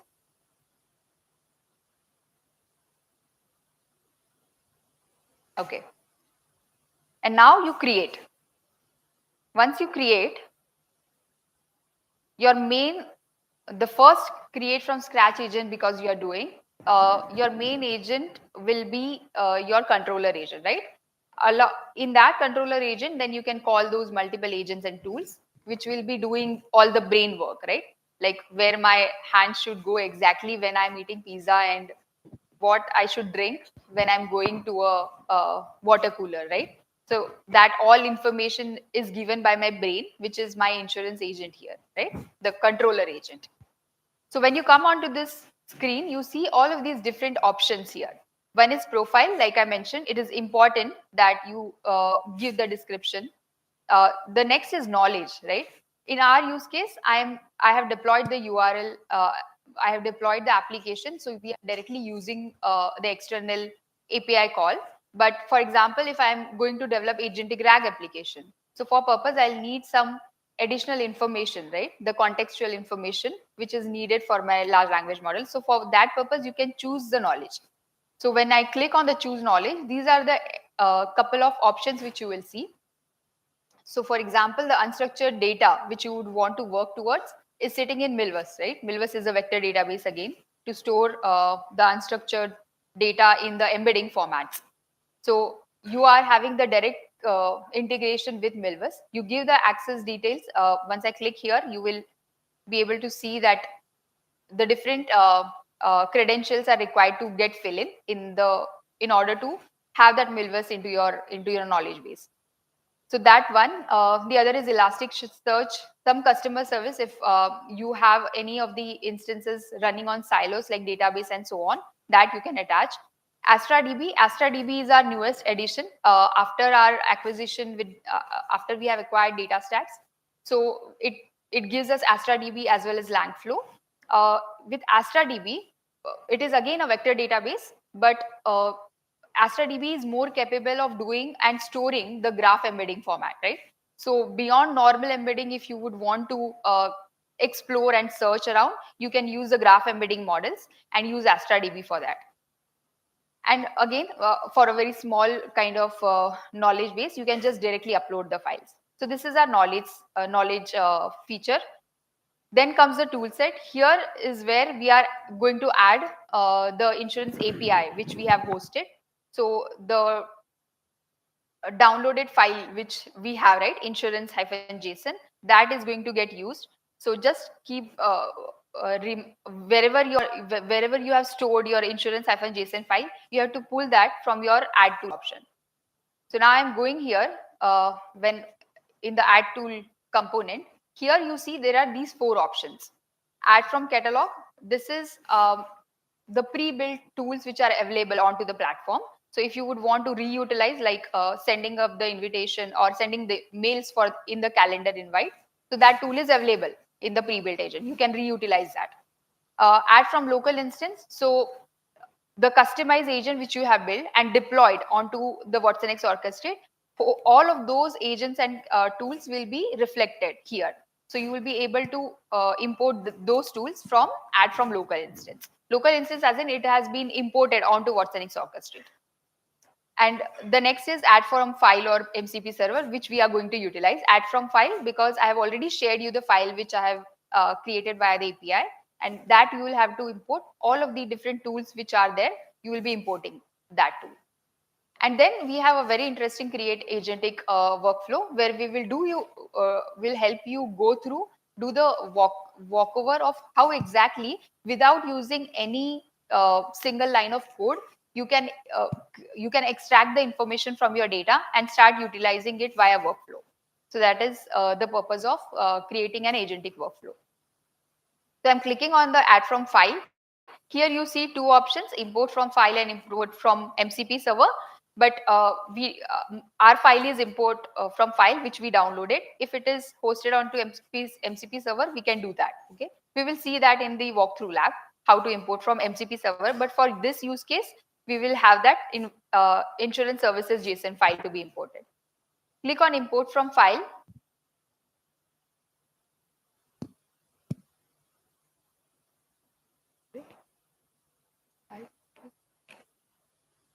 Here I can see the screen as a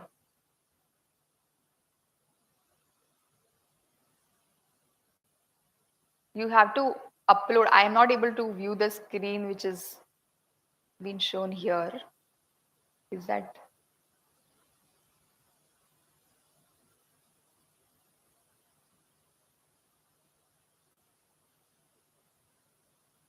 Okay. So you have to upload the file which you have downloaded, the insurance JSON file. Okay.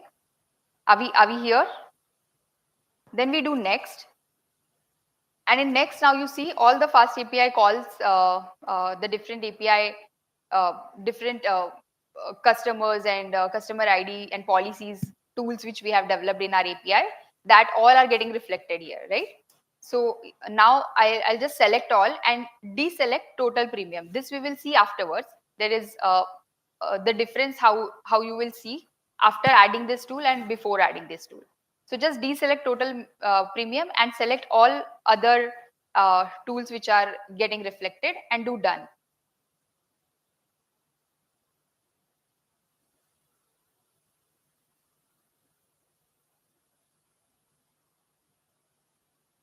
So it should get populated here.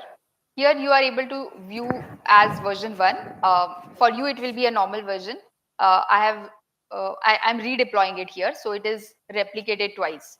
But for you it will be a normal file, normal tool file. So now we have all of these tools in place. I will go back to the lab guide.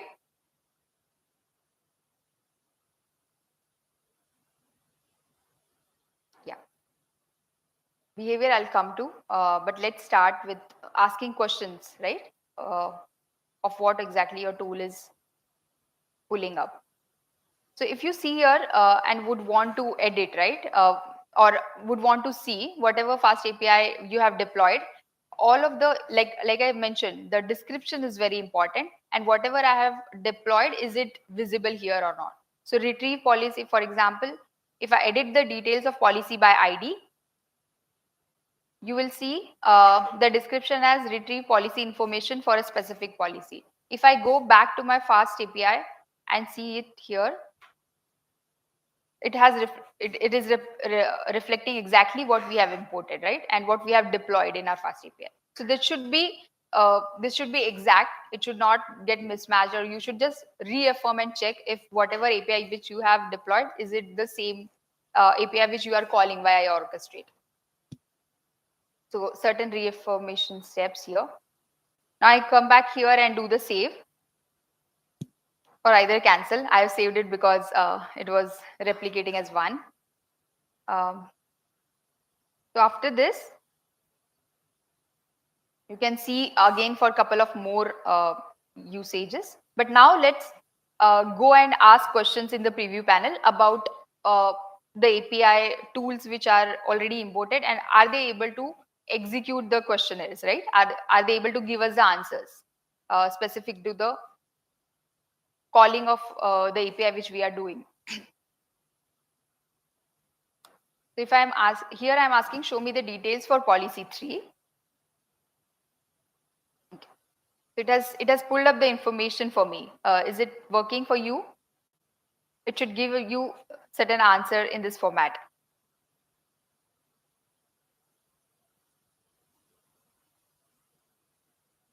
So what exactly happens is, when you do show reasoning, right?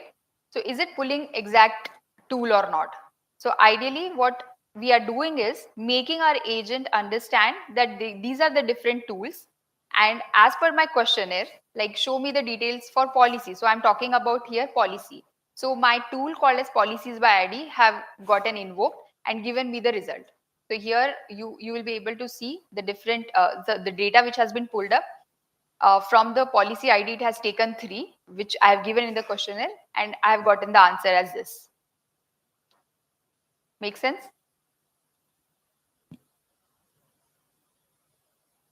So now, again, I'll ask only about the customers. For example, show me my customers. Next question is, show me my customers. These are very basic questions just to make you understand how exactly this functions. What all are the different tools which are getting called behind the scenes. So these are all the customers which are getting called. Likewise, we will now go and add the behavior section. So like whatever kind of instructions you would want to give, right? When we used to build a generative AI application, we used to do all the prompt engineering in space. So to have that prompt engineering instructions, we use behavior section. Okay. So copy this line. When showing a list of customers present, the data should be in the table format. So come here and paste it in a behavior section.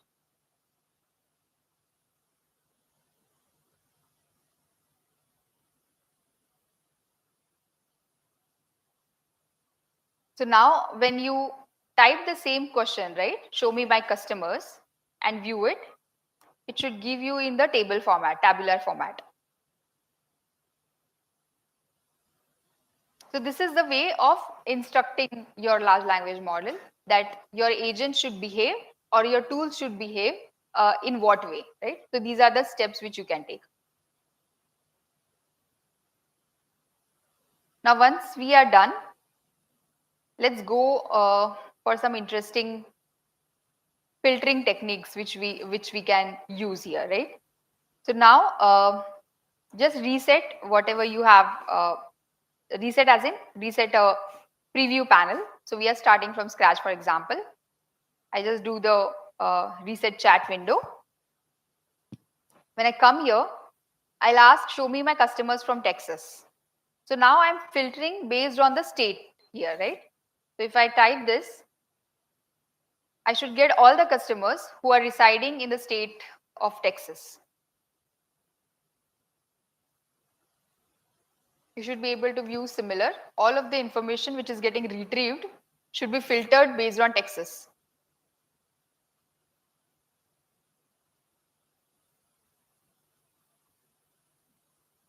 If you drop down the reasoning again and check, you are able to view that customer by state is the tool which is getting called. So agent has understood to call exactly what kind of tool for what kind of query. Now next question we will try.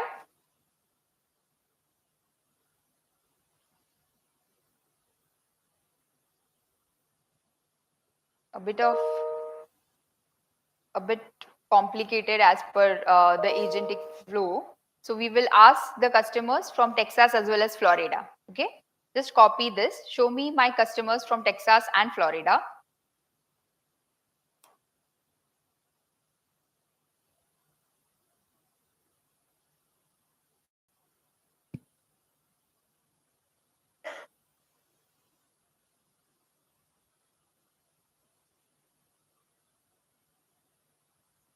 Yeah, there is only one entry for Florida, so you are able to view only one entry.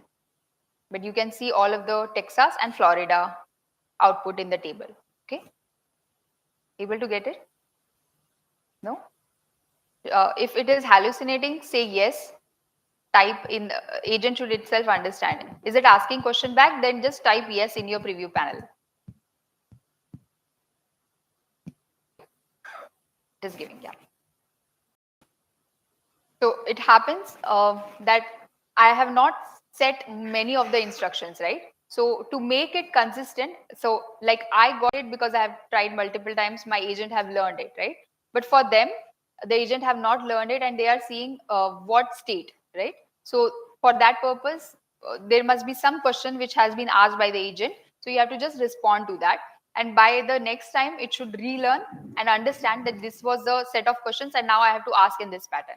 But to avoid that, this is where the behavior section comes in, that you can give the instruction that if I'm asking the question in this format, you have to answer me from these tools, right? So you can make it very stringent and make it tight enough so that it is consistently giving us the same answers, right?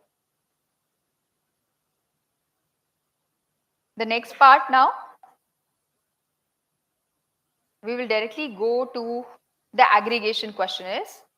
Again, reset it and show me the policies for customer 2. Reset your panel and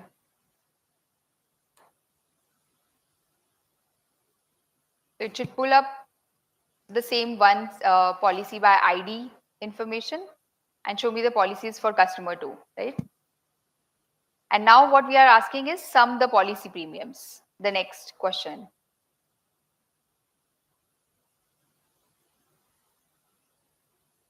So it should give me the answer by doing the aggregation and summing up all of the different policies by that customer.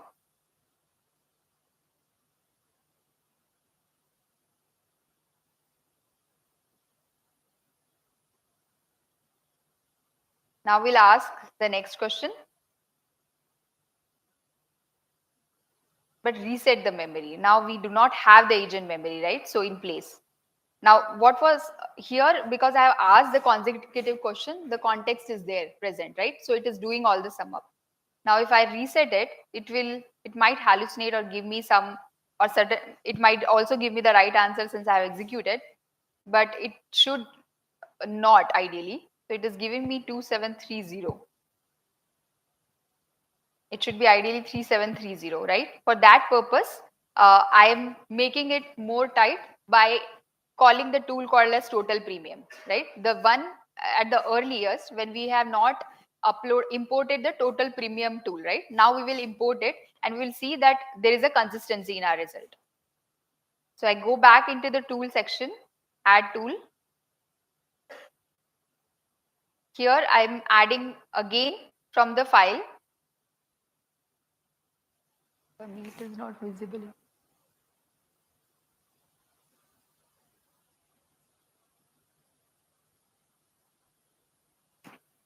I will only add total premium, which I have left out earlier. You just have to add the total premium tool.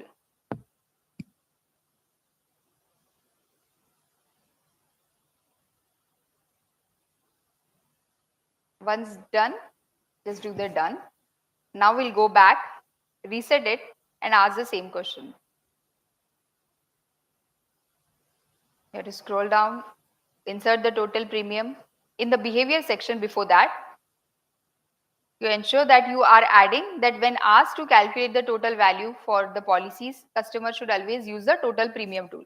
So this is a way of making your agent and tool calling very robust, right? For getting the consistent results. So in my behavior, again, I'm adding this additional instruction. Once added, I'm resetting and asking the question back as calculate the sum of all policy premiums for customer 2. So now it should give me the right result, because what I'm saying my agent is to call the tool called as total premium for the questions like this. So I have got the right results, 3732. So if I do the drop down, you will see the total premium has been called. For you as well, the tool calling should be total premium.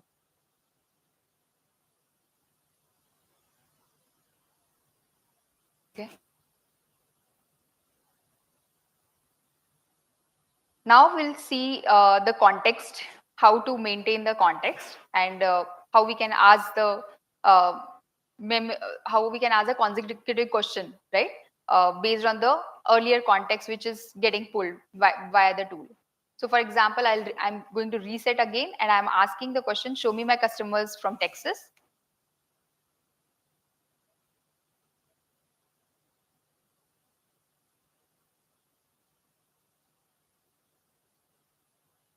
But now I particularly would want to also understand about only Sarah, right?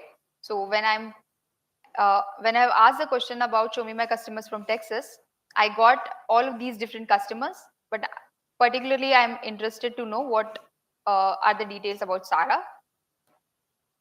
So when I click on and ask about Sarah, it should only pull the information about Sarah, which is single field call, right? So this is a context maintenance which is going behind the scenes by the agents, right? It is holding the context and giving us back the answer via the tool calling based on that context.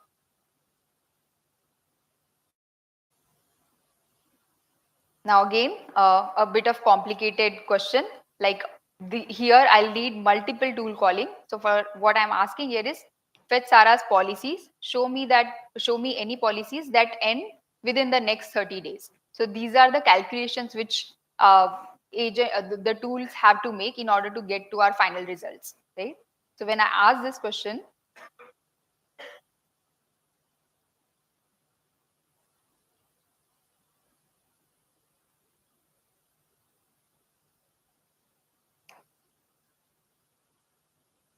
yeah. So if you see here, I got the latest before the 30 days premium as this field. But when I do the drop down, you will see that there are 4 total tool calls which have been made. So why so? At the first, it has only pulled up the customer ID of Sarah. Then it has understood that the first record which it has gotten is not within the 30 days, right? So it has made that level wherein the 30 days information only it is pulling. So it has reiteratively cancelled and did the calculation and come back to getting the month 30 days. So this is why you see that there are multiple tool calls that are being made, days to end 3043. Then here again the same.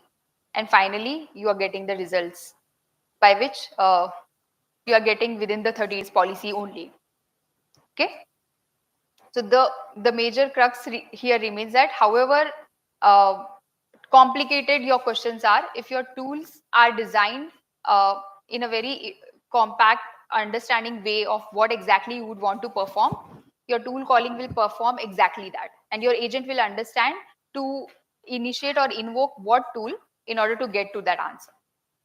So I think this exactly completes our first lab. The only part left is the agent deployment. So once you have done this, you go to deploy and do, yeah. I just came around and collected all the persistent email IDs who are facing issues with the IBM Cloud login. Did I miss somebody? Okay. You are also not able to log into IBM Cloud, right? You're not getting the email. Okay, I'll just come again.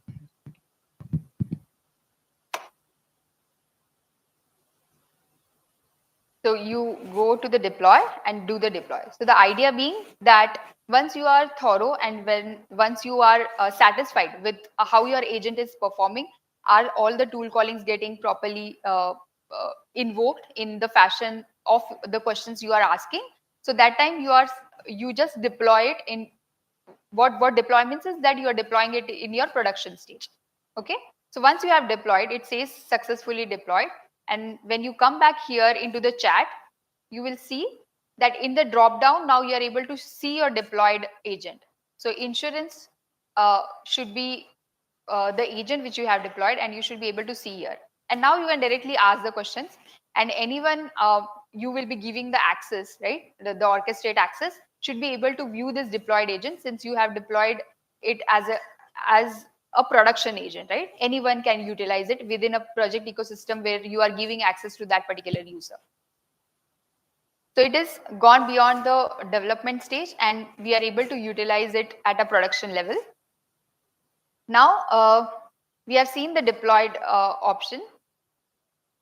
The major interesting thing which I spoke about, right? The agent analytics, wherein AI agent ops come into play, wherein you will be able to see where exactly how the steps have gone for your agents to call the fast API and pull up each of these tools. So for understanding that, what you exactly do is you come into this agent builder space, right?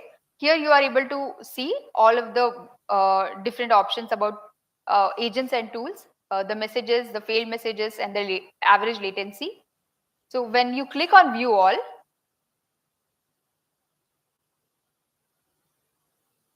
you'll see all of the different agents. For you, it should be only 2 agents, ask, orchestrate, and insurance.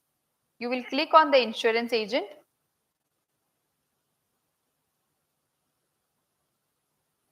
And you will see all of the tool calls which you have made, right? In your also, there will be logs of all the tool calls which you have made in order to do different queries, and all of the logs are maintained in the agent analytics dashboard, okay? So once you click on this dashboard and see the trace detail, here you will be able to view a lot of different modes. I've already expanded it.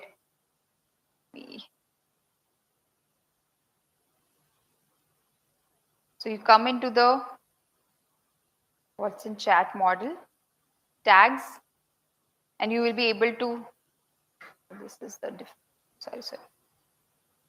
The last one, the invoke agent task you would have to do. And here chat model, and you look into the, let me drop down this. Is it visible?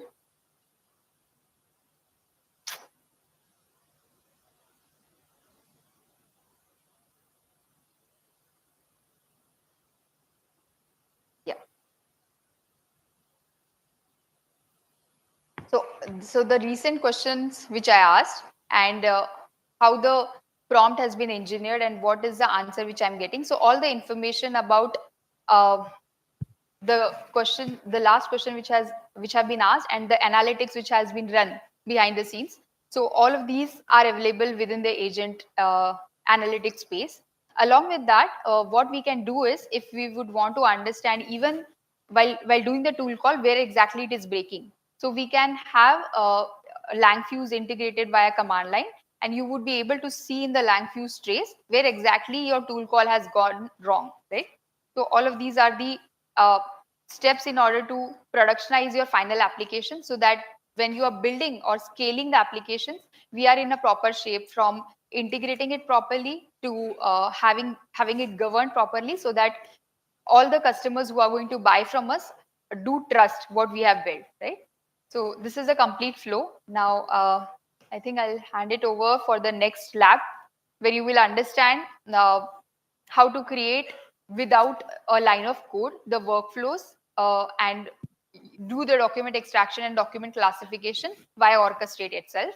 The other part is about the MCP, since the kind of use case or the solutions which you will be building in hackathon, it is for mostly larger scale. So when you use MCP kind of servers, it is mostly standardized approach, right? So anyone, if you even deploy it on the MCP server, anyone else can also start utilizing it. So MCP is very important for your application to have that edge in order to get into the final selections as well.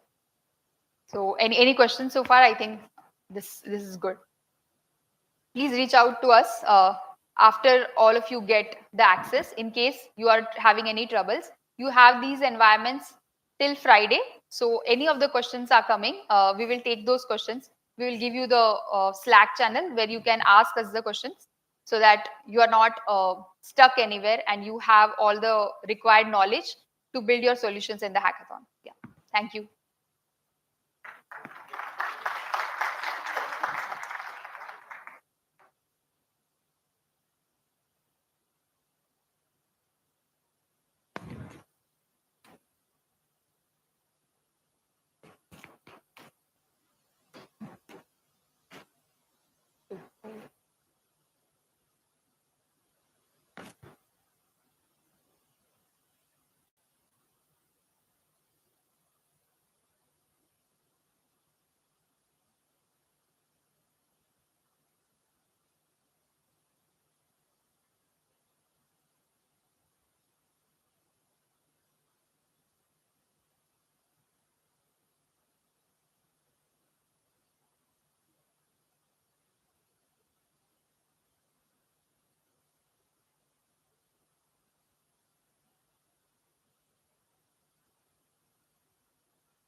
So this is just a 5 minutes pause. We are trying to see other access what we can give for you. So give us 5 minutes, and after that we have a 20 minutes lab from Manoj, and then we'll be just rounding it up as the closing remarks and everything. So maybe 11:30 we'll just start again.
इधर रखा था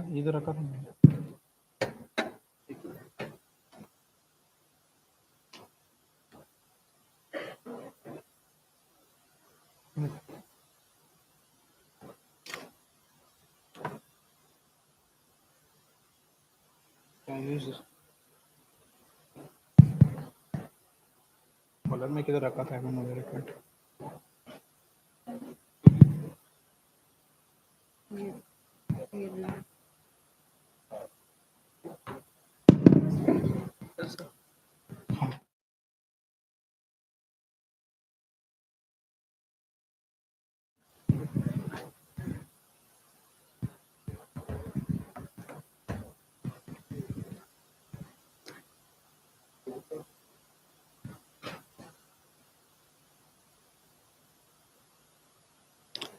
So, folks, we are about to start, and Manoj will be taking the stage. Couple of minutes. I think it's going to be a little smaller session, but yes, we'll have details. In case anybody who is watching us while the live streaming or people who are facing any challenges, IBM team and Persistent team, don't worry, we'll reach out to you. We will connect you one-on-one. We'll forward the details as well, and we'll try to open the platform for more than till Friday. Our team is working on it, so don't worry. We'll get this covered.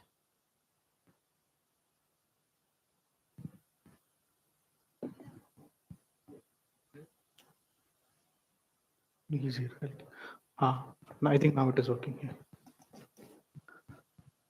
Thanks, Manoj. Over to you. Yes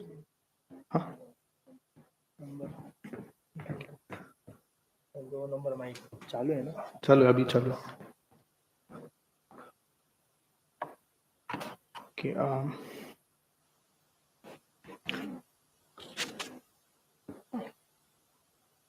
screen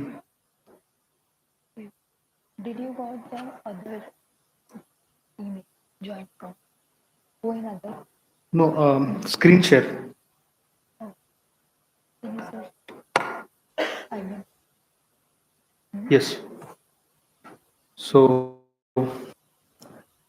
good morning everyone. I am Manoj Jagirdar and I am from the ecosystem engineering labs and I'm as AI engineer working in this team. And I know most of you all are facing environment related challenges, and yeah, we will get those sorted. I think by today it should be sorted, all the environment related issues. But for now, what I would suggest is we have all the lab guides, and we are here today to showcase all the capabilities and how you can build with Orchestrate. I would suggest maybe pay attention to what I will showcase in the next 20 minutes, and you can understand different aspects of how you can build within the Orchestrate. And then once you have the environment access, you can definitely implement those and try out.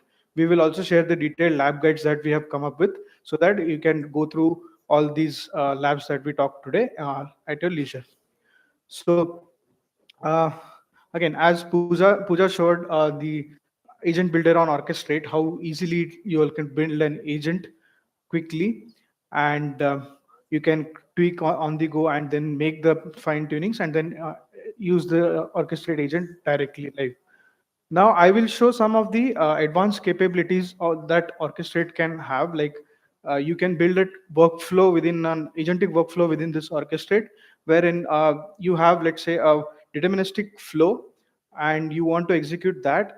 It is possible through Orchestrate again. So not always you would require an non-deterministic agent to build your use cases.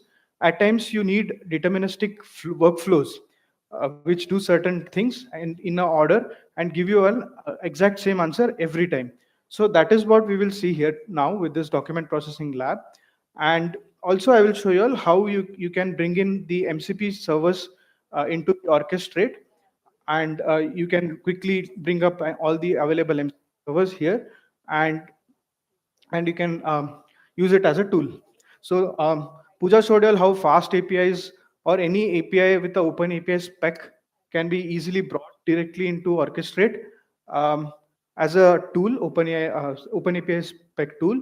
I will show you all the workflow as a tool and MCP server as a tool. And what will be left out is Python tools, for which we also have ADK documentation, which we will be sharing with you all, and you can do it at your own time. So this is the, again, I'm at the landing page of my Orchestrate. And here the use case that I've taken is of a financial services company, and they have, let's say, a lot of invoice and contract related data that comes in daily, and they need to classify the information from those. Let's say you have an invoice where you want to extract the invoice number, you want to extract the date, the description, and who is it billed to, and there's a contract with a buyer and a seller, and let's say a date, effective date, and you, from that document, you want to extract those fields. Currently this financial services company is doing it manually, which takes a lot of time and efforts as well. So how that can be solved with an agentic AI based approach, I will show it to you all right over here. So this is my agent. Let me quickly open the, go to the manage agent and open this document processing agent. Like we all saw now, this Orchestrate agent builder is split into three sections here: the profile, knowledge, toolset, behavior, and channels, where you can select all those. And the center one is basically where you edit all the fields, and the right one is where you preview it and you test it. So now, if I go to my toolset, I have a tool here called document processing tool. When I click on these three dots, you can see I can open this in my flow builder. So how did I create this tool? Basically, again, all creating this tool, workflow and everything is part of the lab guide, which you all can go at leisure. So if you see, if you click on add tool, and if you click on create an agentic workflow, that is where your workflow would be created. The canvas would show up. So I'll again open the flow builder, which is the same workflow. And this is the workflow that I have created. So here in this workflow, if you see, let me bring it closer here. So when it starts, there are a couple of activities that happen. The first one is a user activity, the green box that you see, wherein you will be requested for a file upload. So first, when the agent is kicked off, it will ask for a file as an input. Once the file input is given, there is a document classifier that has been attached. This document classifier can classify a given document into a contract or an invoice. I will show you all the documents quickly as well. And then once it is classified into contract or an invoice, I can then have a branching out. And what do I do in case of it is a invoice, or what I do in case it is a contract?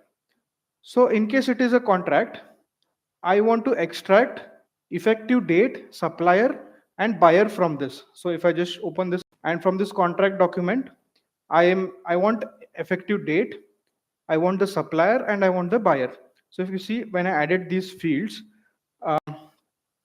again, here there is a multimodal LLM that is being used. This is our Llama 3.2 11 billion vision instruct model, and this model is capable of understanding the visual elements like this text document or PDF document over here, and it can pick up all these fields as so here. So if we just, I can quickly show you all by removing one of this and adding this as well. Like let's say I deleted this field, and then I just click on add, and I will just say buyer. So when I say a buyer, you can see it will take couple of seconds and try to pick up the buyer. You can see on the right side it has put a blue box around it, and yeah, you can see it has classified the buyer correctly. Now I'll close this contract document, and once I extract these fields from this document, I would like to show it to the user. So in here, if you see, I have a user activity again wherein I want to show effective date, buyer and supplier. So I can select the variable here, and I can select the buyer variable. So once I select that, it should be okay. So here, if you see, buyer, effective date and supplier, these three variables would be brought in here, and you can see here I can add these variables, buyer, effective date and supplier. And once that has been brought into this user activity, it will be shown to the users. Similarly, for invoice, you can see there are 4 fields to extract from my invoice. That is bill to, description, term and invoice. So if I just show you here, this is an example invoice that I'm using.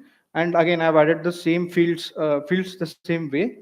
And I'm extracting these 4 fields from this. And you can see how the vision instruct model is able to identify the correct terms from the document. Even if it is not able to classify correctly, you can change you can train the model to do that over here, which is part of the lab guide again.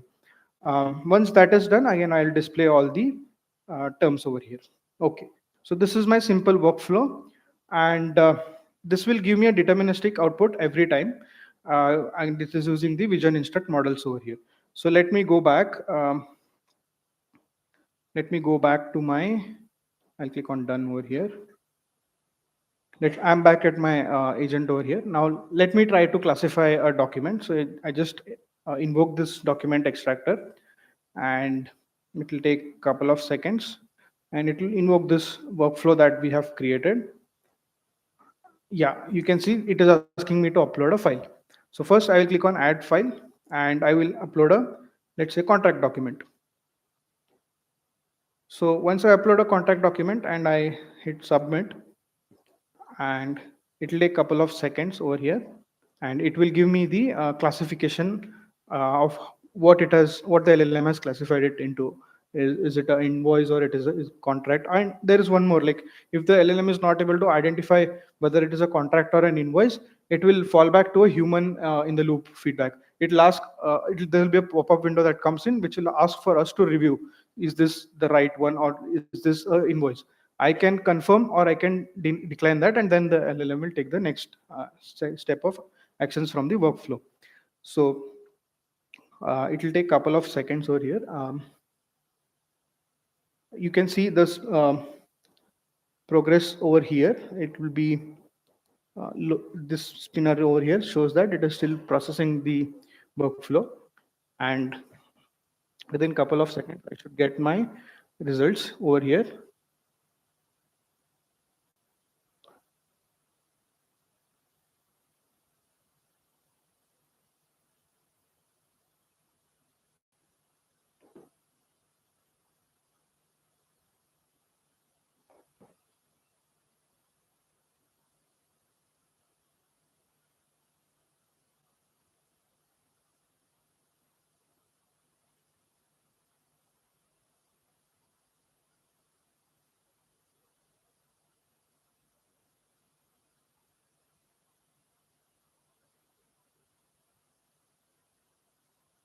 So here again, I can see the reasoning also.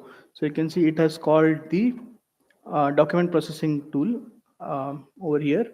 And yeah, you can see the document is now classified as contract, which is right. I uploaded a contract document and it is able to identify it as a contract, and it is giving me the effective date, buyer and supplier as well. So now it is to scale for the financial services organizations to directly use such kind of a workflow agents to get a deterministic output.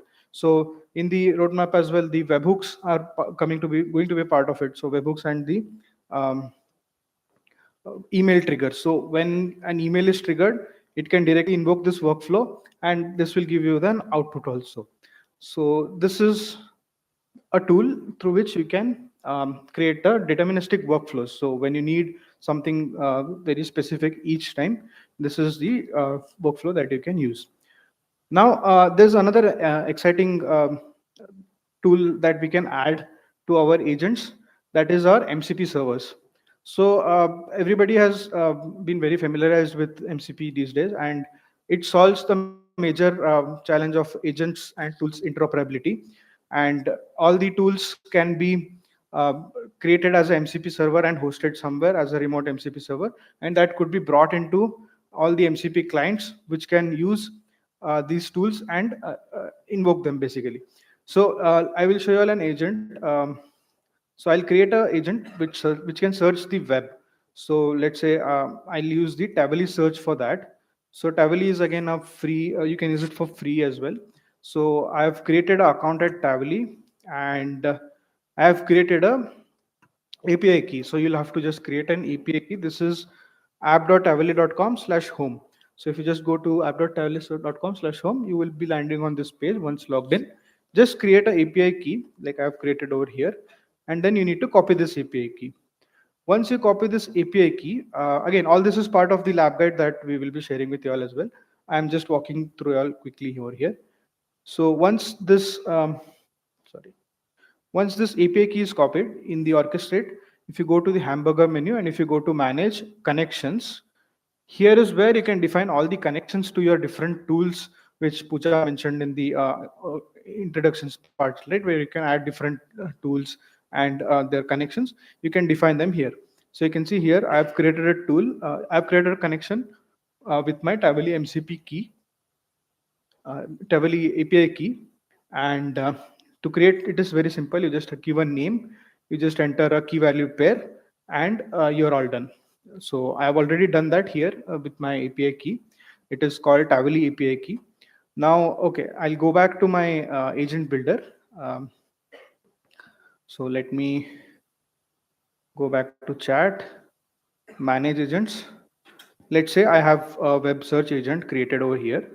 And this agent, as you can see, there are no tools associated to it right now. And there is no behavior. I mean, I've just added a behavior and there is nothing else in this agent. Let's say I want to add my MCP tool now. So again, I'll go to add tool. And from here, again, you can either choose any existing tools from the catalog. You can load some from local if you create it through a Python ADK. And you can create an agentic workflow, which I showed you all before this. And Pooja showed you all how to import from OpenAPI specs. I'll show you how through MCP you all can import. So I'll click on import from MCP server, and I'll click on add MCP server, and I'll just give a name to my server. I'll call it Tavily, and description I'll say Tavily MCP server. And here you can see there is a connection command that connection it asks. So remember the connection that I had created previously in the connections page, Tavily API key. I can see it here now. So I'll just select this. So this will pick up my API key. Okay, now here is the install command. So if you all have used a Cloud desktop or any other MCP clients, you must be aware that there is a install command that is required to start an MCP server, a stdio MCP server. So I'll go back here to my Tavily dashboard where I created my API key. On the left hand panel, if you see at the last, there is Tavily MCP. So I'll just click on this Tavily MCP and it will take me to the official documentation of Tavily MCP. If I just scroll down a bit, and I can see that install command over here. So this is my install command, npx -y Tavily MCP at 1.3. Today it is 1.3. Tomorrow there might be a new release as well. So I'll just paste that command here. Okay, that is all I need to connect to my MCP server. I'll just click on connect, and it will take a couple of seconds to establish a connection to this particular MCP server and bring in all the tools that are part of this MCP server. Okay, the connection was established successfully. Now I click on done, and yeah, you can see these are the two tools that are provided as part of the MCP server from Tavily. One is Tavily extract and one is Tavily search. For this particular agent, I just want, let's say, Tavily search. So I can enable it from here, and I'll just close this box out. So here, yeah. Now in the tool section, you can see I've added my Tavily search tool, which is coming directly from my MCP server. So I can ask something over here and it will do a web search and get me the results. So I'll ask something like, what is call for code? So when I ask something like this, it will first go and search again, it's a tool calling, basic tool calling, which an LLM does. And yeah, you can see it is called the Tavily search tool with this query and this topic. Now this query and topic, I can show you all that as well. It is coming directly from my MCP server tools only. I have not created this tool manually through Python or anything. You can see, yeah, it pulled up all this information. And here, basically from my MCP, you can see it is coming from this link. All the information, I got it from here, and it has summarized it up and it has given me the results. And again, I can click on edit over here and you can see all the supported inputs for this particular MCP server over here, MCP tool over here. And it is that simple. You can easily, quickly add any MCP server over here, and you can use it with your agents to create exciting use cases out of it. Okay, and other thing is, like, if you have okay, this is the ADK official documentation, and you can go through this as well, and you can create Python tools also through the ADK. Yeah, so that's all from my end. And yeah.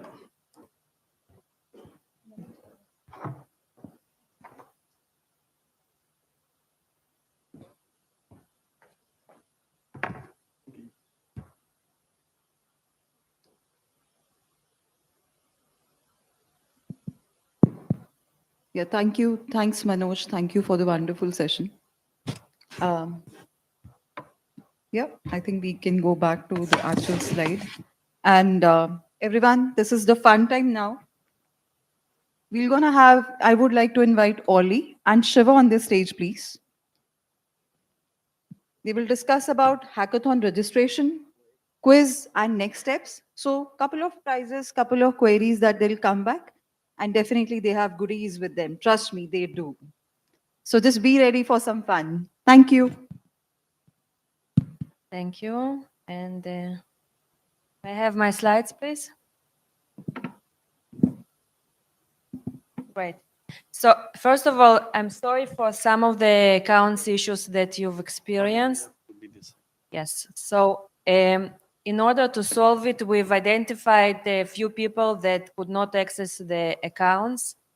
So you will be notified. Please try again in a couple of hours. You will be able to. I hope you will be able to access it again, this time correctly. So about Call for Code, the Global Challenge 2025. It's a little bit different than in previous years for the people who are familiar. So we had already a few mini hackathons, and the last one is going to start in a week.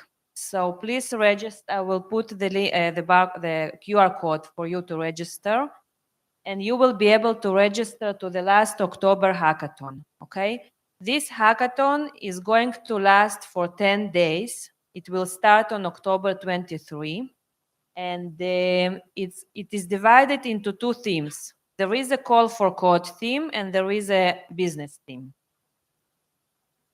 Why join the Call for Code and why join the hackathons? So first, you've already started building your skills, so you will be able to proceed.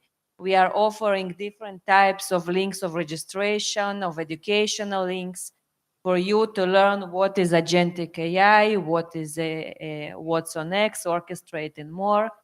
You can network with additional people from your network, but also meet new people, contribute to the social good, and take ideas into action.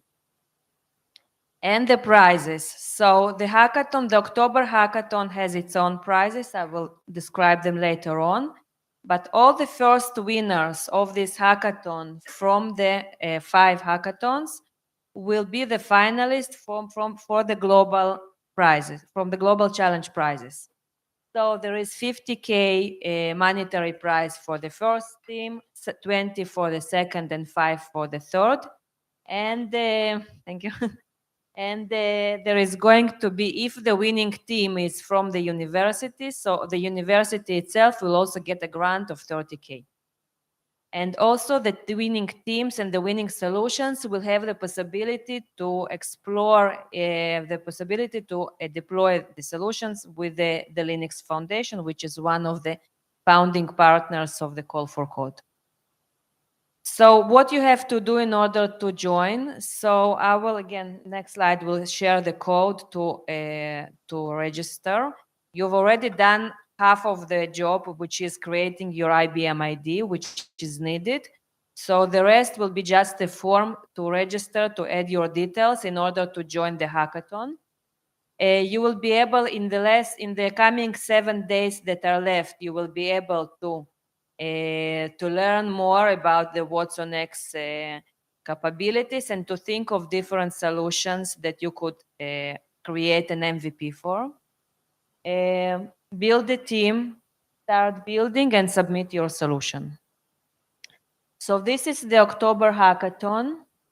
There are 2 themes. One theme is a business theme, and this is about what's next with AI agents. So the idea is to think of solutions, platforms, of ways to enable companies and maybe also private people to turn ideas into real solutions. For example, I've been working with many startups before and many enterprises, and the most of the challenge is how to connect and how to deploy. So corporates have a lot of challenges in terms of innovation. Startups, they are the most innovative, but bridging the gap is in many cases is a challenge.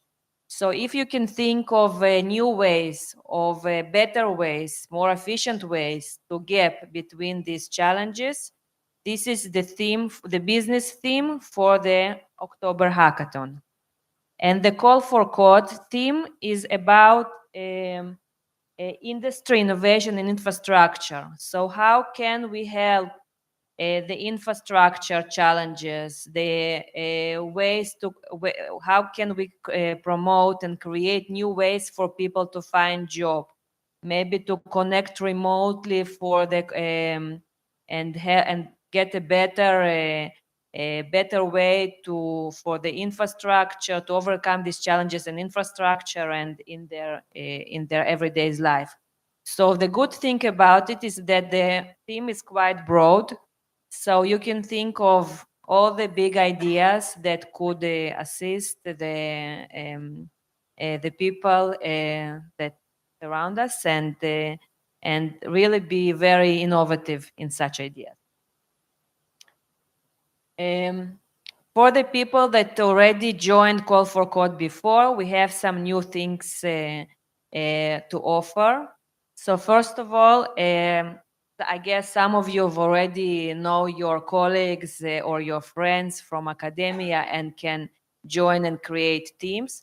But we've also introduced an AI bot that helps to team with other people.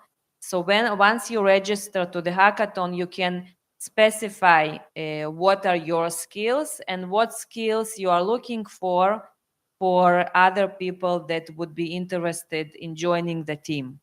And the bot will try and to connect between you two or additional team members. The pay-you-go accounts or request IBM account. So as I mentioned, some people who didn't succeed today to receive the accounts, we will try to assist. But in addition, if you register to the hackathon, you will be getting IBM cloud accounts in just a week. So you will have a cloud account for 10 additional days during the hackathon. So you will be able to use it in order to experience with the lab that we've presented today.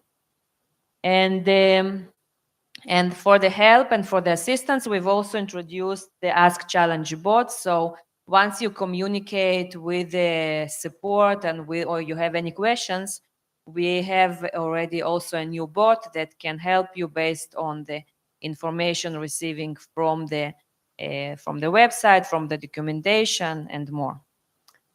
So this is the QR code to register for the hackathon. Please try to do it now. Again, if you've created already IBM ID, it should be very quickly. Okay, so I will give you 1 more minute.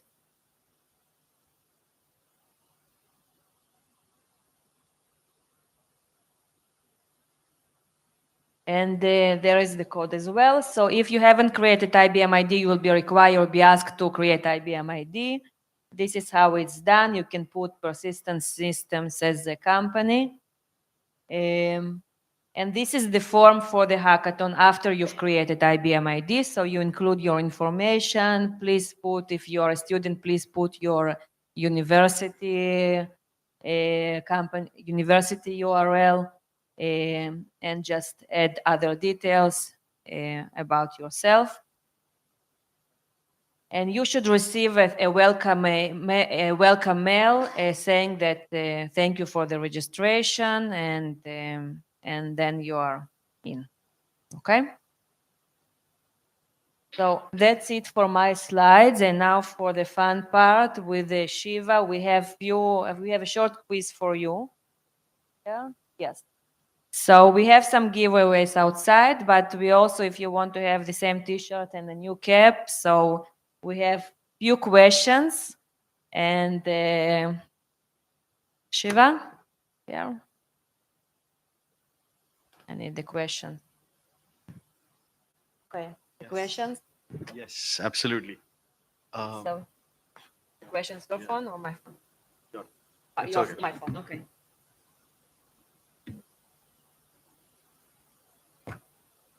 So whoever, did anyone attend the call for code last year? Okay, you were there, you were there. So should I say you guys don't get any goodies? Should I say it like that? Or so then you should answer most of it, but you will get only a couple of goodies. Don't worry. So we'll go to the questions. And last time we had presented on the deck with the answers. So this time we said we'll not put the questions also. Whatever comes to my mind, I'll ask. Okay, perfect. Okay, so this will require a mic from somebody and maybe somebody raising their hands and not shouting. So how would you describe call for code in one sentence? I'll give the goodie to the best answer. So anyone? Maybe who attended last year can answer. Okay. Yeah, it's a opportunity to experience IBM offerings and participate and innovate with IBM tools. Okay. You missed the main part of why call for code exists. So how would you answer that? Why does call for code exist and what does it help in? Yeah, hackathon and ideas to innovate. Okay. Yeah. So I'll keep that. Maybe over here. Let's try. So I can say a service to society. Through this hackathon, we are able to gather ideas and serve for a better world. Perfect, perfect. I think I'll go with that answer until I give one more chance. Otherwise,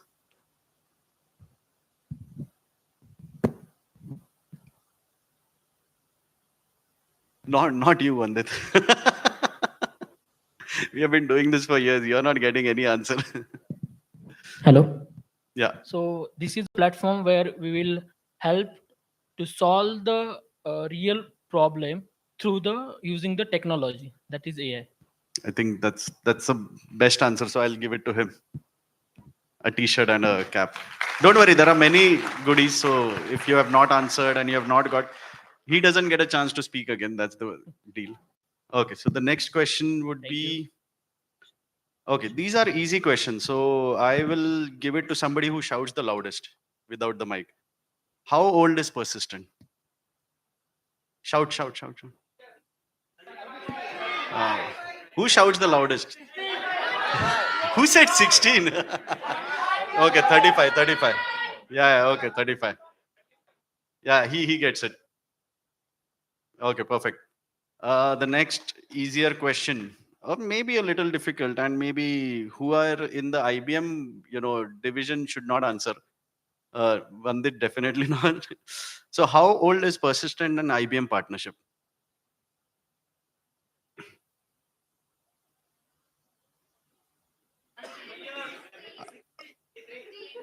Everyone is wrong right now.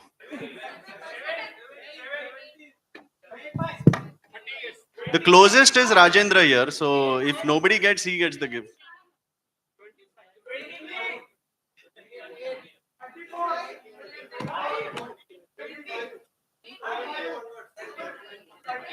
So I'll have to give it to Rajendra. It's actually 22 years, so he's the closest. 23 was closest, but yeah.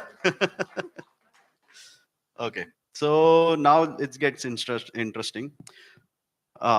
This one you should not shout because it's only one answer. So I'll raise your hand and maybe the mic will come to you. So what is the name of IBM generative AI solution? Just raise your hands. Don't shout. Maybe I'll give it to the lady here. Perfect. So Perfect. she gets Please it. Yeah. hand it over to her. Okay. Okay. This is easy if you have heard through the session or at least listened to me and Orly. When is the last date to register for the? Don't shout. First of all, what is the last date to register for the global hackathon? You are already. Okay, I'll give it to him. Yeah. I thought you're wearing a blue color. I thought it's IBM t-shirt. So, okay. Okay, so now I'll give it to people. Now all these answers I'll give it to people with the mic, not shouting. If anyone shouts, they are out. So, okay, what is the length of the hackathon? You were not supposed to speak loud I'm not or giving it to shout. anyone. So anyone. This, yeah. That is the better answer, I think. Yeah. So him.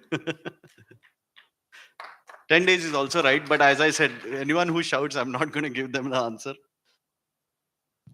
Okay, this is more of a descriptive answer, but I'll give it to anyone who kind of comes close, and maybe Manoj, Pooja, and Sumit can kind of agree with the answers then only. So what are the AI agents that were shown in the slide deck? Don't shout. Don't shout. You shout. have got, so you should no shouting. So anyone, okay, maybe him. Yeah. So Pooja and Manoj and Sumit will say whether it's right or wrong. And that's not just one agent, right? There are multiple. So I need at least two. Just raise your hands, please. Then document processing. And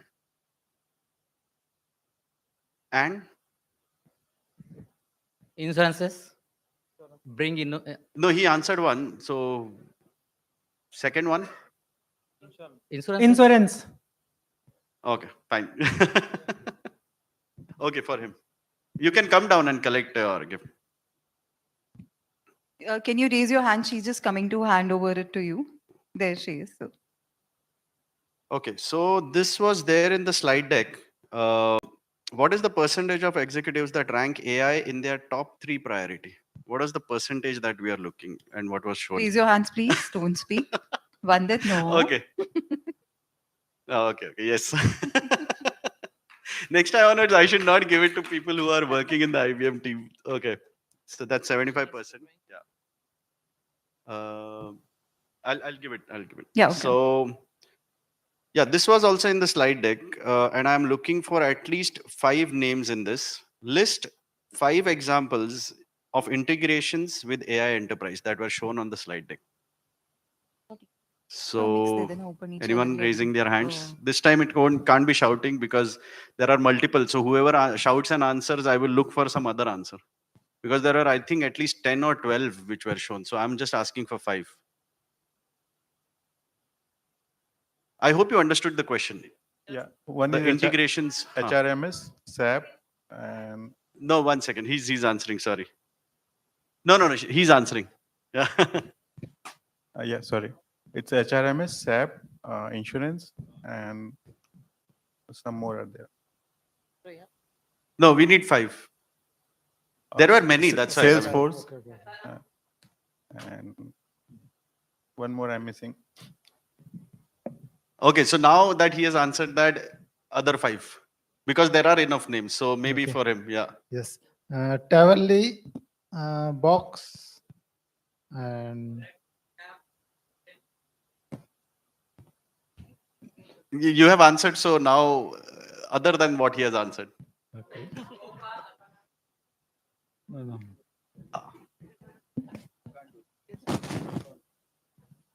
So we'll give it to the white shirt and him. Give them 2.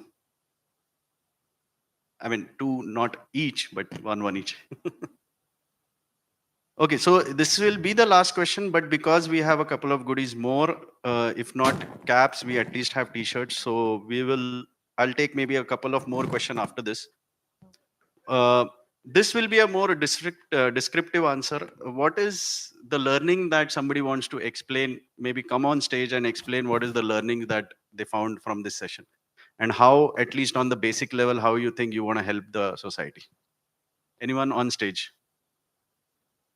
Stage fright? No? You have already got, so maybe you can tell your answer to the third red shirt and he can come on the stage.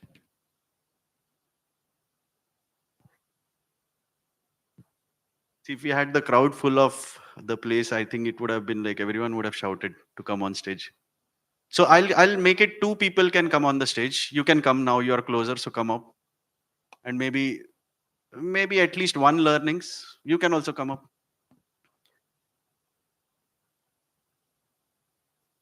But you are not getting the gift, he's getting.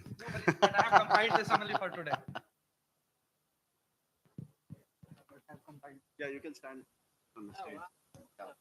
Oh, perfect. Good. Definitely. You can There were a speak. lot of there were a lot of learnings from the sessions which we did today.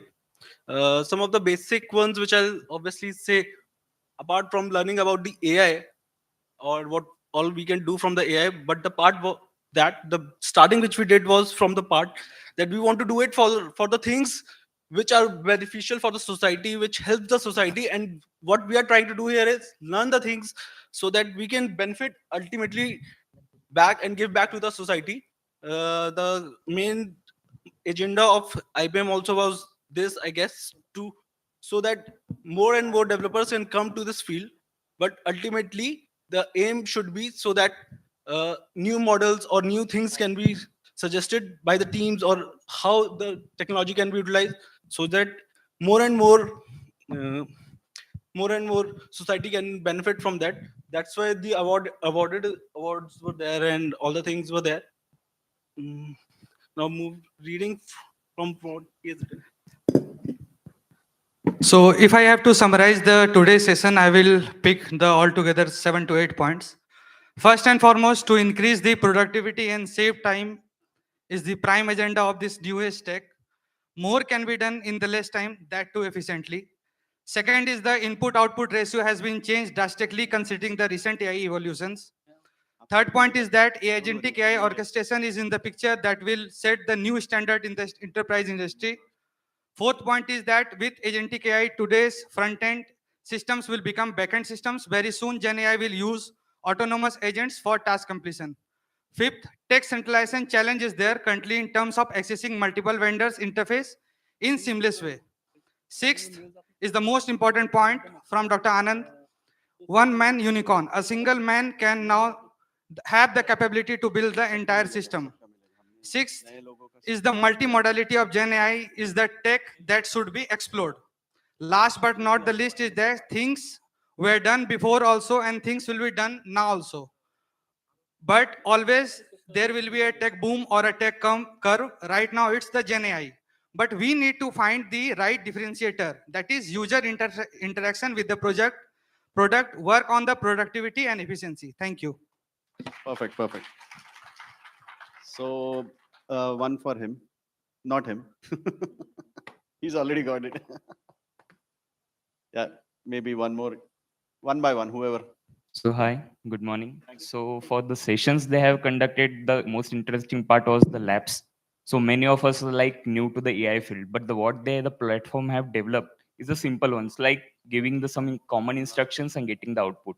So using these such basic things, we can utilize and create such applications that can be used in a day-to-day life to increase our productivity. So many of the people are scared of like writing 1,000 lines of codes and getting executed, facing some errors and to being streamline all the process. But the platform they're using, like just use simple instructions, use some simple tools like MCP protocols, all those things, bind all those things in one place, boom, just give the instructions what you want to perform, upload the documents, get the outputs. That was the most interesting part. And the whatever the people those are new to the AI field, I think that will be definitely helpful for them to learn the AI things and Gen AI part. That's all from all the sessions. Nice. You can collect. Thank you. So like most of the points were being covered, right? But I'll just come up to the summary. So see, like this code of whatever this event, Call for like code. call for a code, right? CCC. So well, as I said, right, like it is for solving the social initiatives wherein we are bringing all the tech leads, non-tech individuals at one place and solving the different problems in an innovative way and embracing the technology, which is the sole main goal. And then through this, what we are empowering is we are empowering different culture, different the society itself in solving these problems, and also like this document generation which was being shown. So solving these niche terms, right? Like say the classification problem, which is a cumbersome task for the industries, and they are trying to solve it. This is what we are trying to do. Not just some innovations. Yeah, innovations will be there, but some cumbersome and niche tasks which were not possible, let's say 10 years back, or let's say 15 years back. This is possible through this kind of tech stack that we are getting. And Gen AI is just the start. There will be much more. Now we have robotics and the other tech. So we are going to embrace it with this thing, human and technology, and through that we can do wonders. So that's it, like what we can do. Perfect. Thank you. You can. So we have one last question, but the way I wanted to, say what is call for code for me, and I've been doing call for code from 2019 along with Vandit and people. Basically, for me, always whenever asked what is call for code, whenever anyone asks me, it's like how can technology help humanitarian issues? That's the shortest answer. That is, it just encompasses everything. IBM is there, IBM technology is there, AI is there, everything is there. But how can technology help humanitarian issues? So that's generally, you should take away as that. And one last question, which I don't have anything on that, but I thought I'll just ask. Everyone said the number of years that the call for code is running and IBM and Persistent is doing together. So what was the start year of call for code? Whoever shouts the loudest will get it. She answered first, red color, yeah. So one for her. So perfect. So now we'll move to the closing remarks. Maybe I'll hand it over to Orly first to speak, and then I'll kind of take it before Reena will be doing the closing of the session. I mentioned before, it's my first time in India, and I want to thank you for the hospitality and for the team here, and for everyone who arrived. Thank you very much.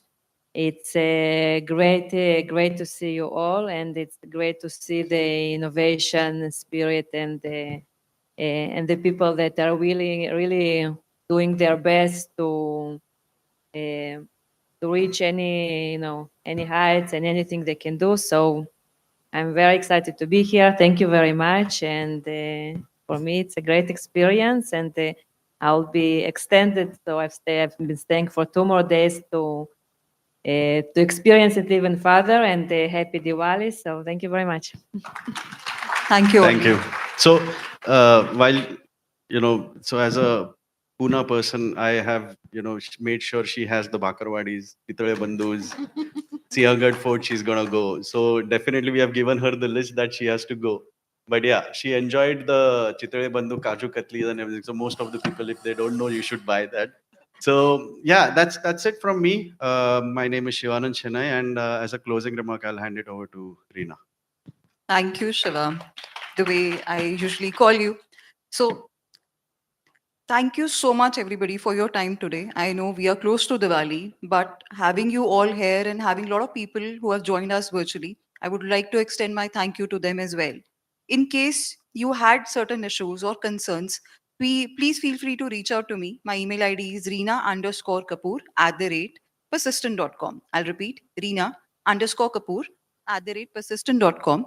Or you can also reach out to me by LinkedIn, those who have joined virtually, in case you have any concerns, issues with login and credentials. This is just a kickoff as of today. The actual submission or registration will start from October 23rd. We wanted to give you all a buffer. So there is a buffer in case of any concerns. Don't feel that you don't have information, you're lacking some things there. We are more than happy to support you. And lastly, I would like to say two things here. First, I would like to invite you all to come forward for a group picture with all of us, if you can all join. Second, don't go without taking the gift bags that we have got from IBM for all of you. And we have working lunches for all of you. So just two more things here, group pictures and working lunches and gifts after that. Thank you so much. Thank you for your time. Thank you. While that happens, I just want to reiterate, you guys can come walking, not a problem. This is very, just an instruction.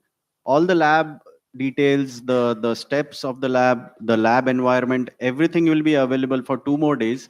So whoever has not got the access or any issues, please reach out to Reena so that you can follow the instructions, follow the guidance, follow the labs, and you can Folks, do it. don't leave. Just join for group pictures. Yeah, Don't just leave. join for a I'm group seeing that you're picture. going out. Don't go out. Please join us for group picture, everyone. Gift Neerav, bags we and would lunch love to will have still you, wait. Sumitra. I think I saw Sumitra. Please join us for a group picture. We can all come on this stage and possibly some can sit in.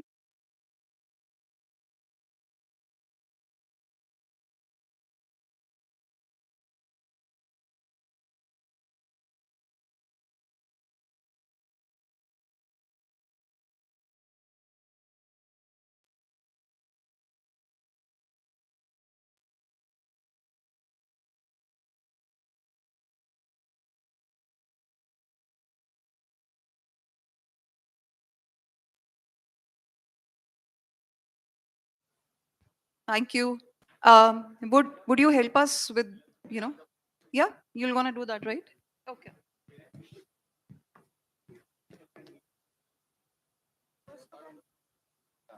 First row is working and back is AK. I'm going back.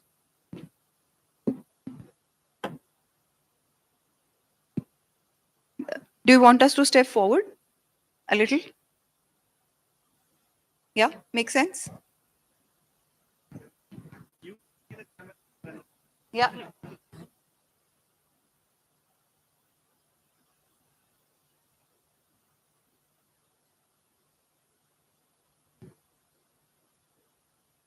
Come on, guys. Cheers, smile. Happy. Diwali's there.